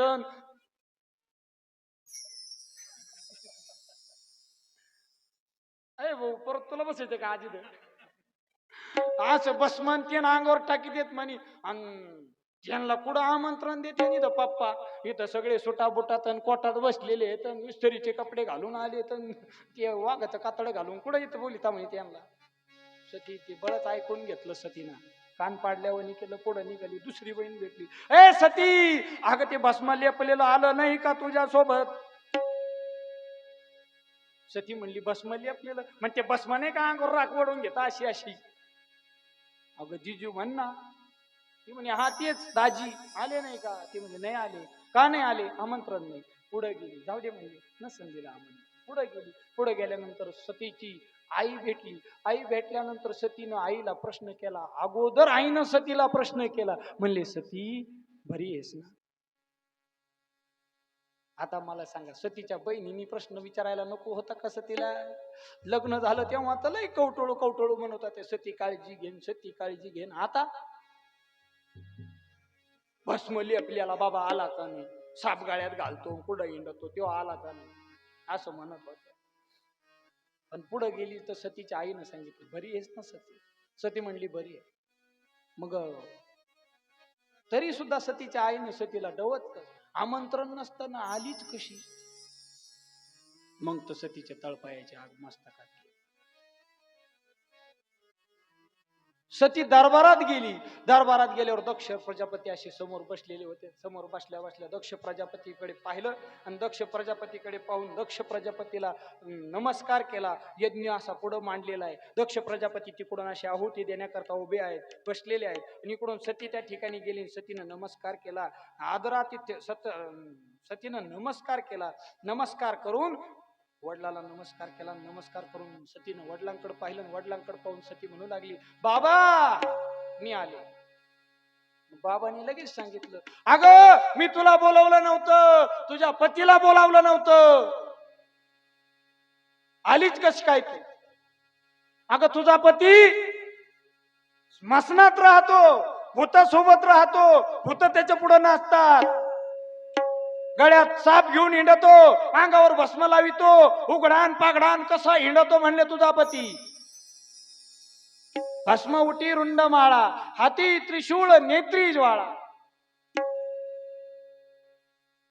गज चर्म व्याग्रांब, कंठी शोभे वासुकी हा. असा फिरतो म्हणले कुठं? पण सतीचा राग आणखीनच अनावर झाला. सती म्हणले, पप्पा मला काय बोलायचं तेवढं बोला, पण माझ्या ह्यांना जर बोलले तर मग पहा माझ्यासारखी वाईट दुसरी कोणी. बराच काळ निघून गेल्याबरोबर सतीला सतीच्या पप्पांनी सांगितलं, म्हणजे काय करशील ग? बोलायचं म्हणले मी बोलतो, तुझ्या पतीला काय बोलायचं तेवढं बोलन, माझा अधिकार आहे तेवढा, बोलू दे मला बोलायचं तेवढं, मी बोलणार म्हणजे बोलणार. आहेच तुझा पती तसा, करतोच तुझा पती तसा, मग मी बोलणारच ना. असं म्हणल्याबरोबर सतीचा तर राग आणखीनच अनावर झाला. सती म्हणली, पप्पा आता जर पुढे काही बोलले तर मी माझ्या जीवाचं बरं वाईट केल्याशिवाय राहणार नाही. तुम्ही म्हणता का तुमच्या पप्पाला? तसं सतीनं म्हणल्याबरोबर, सती असं म्हणल्याबरोबर सतीच्या पप्पानी प्रजापतीनं, त्या दक्ष प्रजापतीने सांगितलं, कर काय वाईट करायचं ते कर, घे करून, तुझ्या जीवाचं वाईट झालं तर मला काय फरक पडणार आहे का? सतीचा राग आणखी जास्त अनावर झाला. सतीच्या मनात हुंदका दाटून आला. सती मोठमोठ्यानं हुंदके देऊ लागली. हुंदके देता देता सती म्हणू लागली, बाबा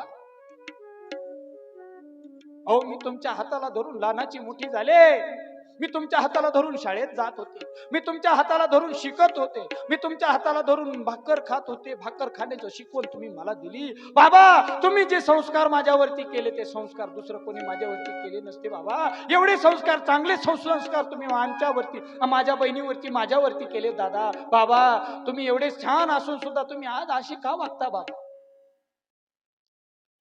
सती मोठमोठ्याने रडू लागली. पण दक्ष प्रजापतीला काही फरक पडेल. काहीतरी वाजवा ना ते तल्लीन होऊन गेले कथेत, काय सांग. दक्ष प्रजापती तिच्याकडे पाहतो, सतीकडे पण दक्ष प्रजापतीला सतीला काही बोलता येईना, काही म्हणता येईना. पण सती धाय मोकळून रडत होती. सती वडिलाकडे दोन हात करून सती म्हणत होती, बाबा बाबा मी तुमची सगळ्यात आवडती होते ना बाबा, आज अशी का वागतात तुम्ही माझ्या सोबत? बाबा काय पाप केलं होतं बाबा मी आणि माझ्या पतीने? माझा पती अंगाला भस्म लावतो म्हणून तुम्ही आमचा त्याग करताय का? बाबा माझा पती गळ्यात नाक घेऊन येतो म्हणून तुम्ही आमचा त्याग करताय का? बाबा माझा पती वाघाचं कातडं अंगावरती घालून येतो म्हणून तुम्ही आमचा त्याग करताय? बाबा माझा पती भूतात राहतो, स्मशानात राहतो म्हणून माझा त्याग करताय का? बाबा बाबा माझा पती स्मशानात राहतो, भूतासोबत भूत त्याच्या पुढे नाचतात बाबा म्हणून तुम्ही आमचा त्याग करताय का? त्याग करताय का? बाबा सांगा ना बाबा. सती मोठमोठ्यानं रडत होती आणि रडता रडता सती बाबाला म्हणत होती, बाबा एवढा का राग आला आमचा तुम्हाला? सांगा ना बाबा, सांगा ना. तरी सुद्धा दक्ष प्रजापतीच्या डोळ्यात एकही थेंब अश्रूचा आला नाही. दक्ष प्रजापती सतीकडे पाहत होता आणि फक्त शांत नजरेनं दक्ष प्रजापती त्या सतीकडे पाहून काही एक शब्द बोलत नव्हता. काय जे काही बोलत होती ती फक्त सतीच बोलत होती. आणि बोलता बोलता सतीनं अचानक निर्णय घेतला. सतीनं चेहराच बदलला. सतीच्या डोळ्यामध्ये आग निर्माण झाली. ते जेव्हा लाल बुंद डोळे सतीचे झाले आणि सतीचे डोळे लाल बुंद झाले. सतीनं हातातली ती बॅग होती ती बॅग फेकून दिली. आणि सती त्या यज्ञ मंडपामध्ये यज्ञाच्या जवळ गेली आणि सतीनं बाबाला हाक मारली. बाबा मी येते, माझा निरोप.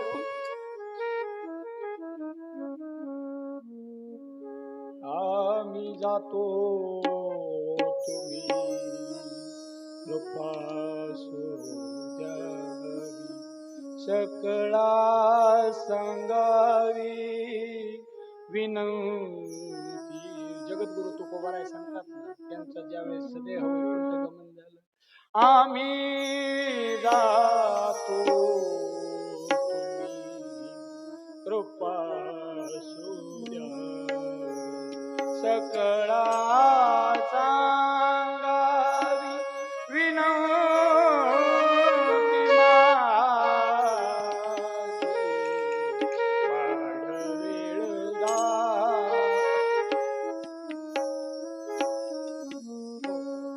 सतीनं सांगितलं. बाबा माझा अखेरचा निरोप घ्या बाबा, अखेरचा दंडवत घ्या बाबा.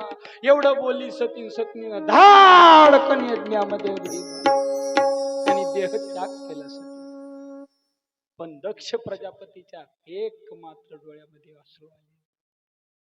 यज्ञाचा विध्वंस त्या ठिकाणी यज्ञामध्ये सती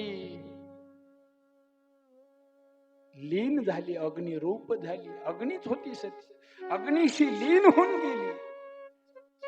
इकडं हे दृश्य नंदिकेश्वरांनी बाहेरून बघितलं. आतमध्ये आरडाओरड चालली. काहीतरी भानगड, गोड बंगाल झालंय काहीतरी, मला पाहावं लागेल. धावत पळत येऊस तर सती माता त्या ठिकाणी त्या यज्ञामध्ये लीन होऊन गेली. नंदिकेश्वरानं धावत पळत कैलासावरती गेले. कैलासावरती जाऊन भगवान प्रभो प्रभो प्रभो प्रभो टाहो फोडत नंदिकेश्वर भगवान शंकराजवळ गेले. भगवान शंकराला प्रणाम केला. भगवान शंकराला सांगितलं, देवा प्रभो घोर अनर्थ झाला, प्रभो घोर अनर्थ झाला. आपली माता माझी आई मला सोडून गेली, तुम्हाला सोडून गेली, आपल्याला पोरक करून गेली. कशाला गेली आई तू स्वर्गाला, कोण वागवेल तुझ्या या बाळा. 9 महिने 9 दिवसाचे वारी कशी तू केली.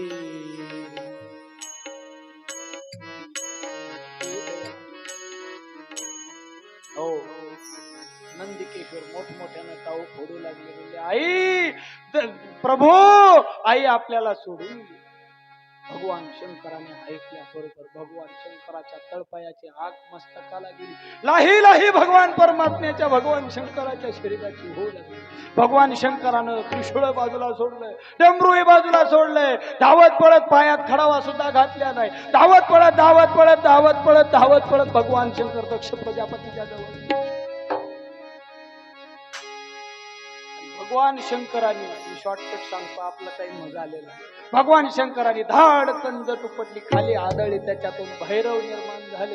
भैरव निर्माण झाल्यानंतर कालभैरव निर्माण झाले. कालभैरव निर्माण झाल्यानंतर त्या कालभैरवाला भगवान शंकरांनी आदेश दिला, म्हणले जा आणि त्या दक्षाचा शिरच्छेद करा. दक्ष प्रजापतीचा शिरच्छेद त्या कालभैरवानं केला. धाडकन दक्ष प्रजापतीचं शिर धडा वेगळं केलं. हातात ते धड शिर धरलं, भगवान शंकरा पुढे आणलं. पण ते शिर भगवान शंकराची प्रार्थना करू लागलं. कर्पूर गौरम करुणावतारं संसारसारं भुजगेन्द्रहारं सदा वसन्तं हृदयारविन्दे भवं भवानी सहितं नमः भवं भवानी सहितं नमः देवा अरे मी तुला ओळखू शकलो नाही अरे तू देवाधिदेव महादेव आहेस माझ्याकडून फार मोठी चूक झाली मला क्षमा करा मला याच्यातून बाहेर करा मला पुनश्च जीवन द्या मला तुमची सेवा करण्याची संधी द्या दक्ष प्रजापतीचं ते शिर बोलू लागलं शिर तुटलेलं शिर प्रजापतीचं शिर भगवान शंकरासोबत बोलू लागलं याच्यात आलेलं आहे मी माझ्या बगलतलं इकडच्या खिशातलं काढलं तुमच्या पुढे मांडलं असं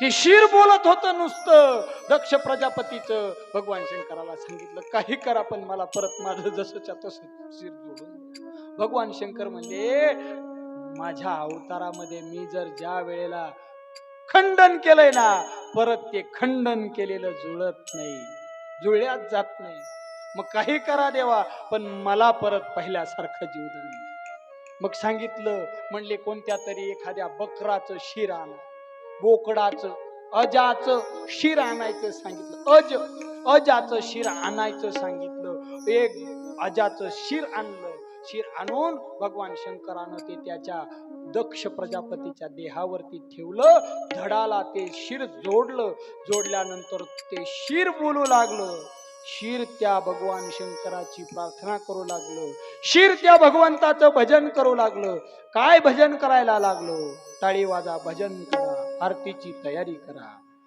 हर हर महादेव शंभो काशी विश्वनाथ हर हर महादेव शंभो काशी विश्वनाथ गंगा हर हर महादेव शंभो विश्वनाथ गंगा हर हर महादेव शंभो काशी विश्वनाथ गंगा काशी अमरनाथ गंगा काशी विश्वनाथ गंगा काशी अमरनाथ गंगा काशी विश्वनाथ गंगा काशी अमरनाथ गंगा काशी विश्वनाथ गंगा काशी अमरनाथ गंगा हर हर महादेव आदेश अलख निरंजनादेव हर हर महादेव शंभो काशी विश्वनाथ गंगा वाह महादेव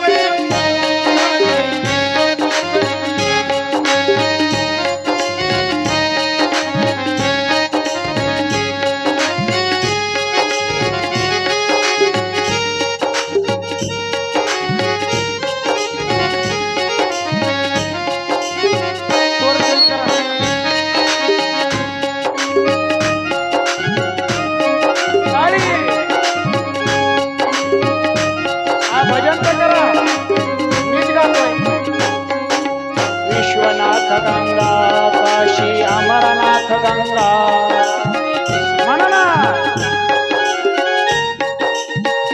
काशी विश्वनाथ गंगा काशी अमरनाथ गंगा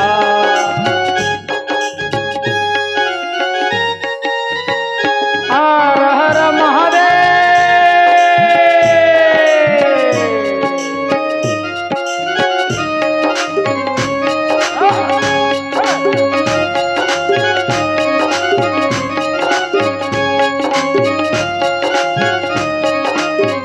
आदेश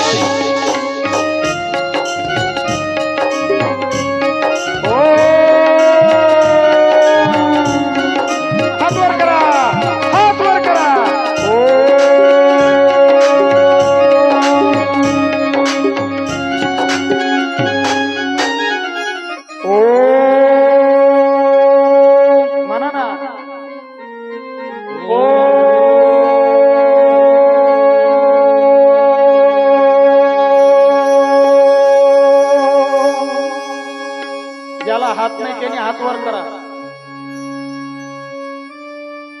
ओ अशा हात अशा हात करा. ओ असे नाही असे नाही असे. ओ म्हणा. ओ नमः पार्वती पतये हर हर महादेव. ओम नमः पार्वती पतये हर हर महादेव. हर हर हर हर महादेव. क्या हाल है?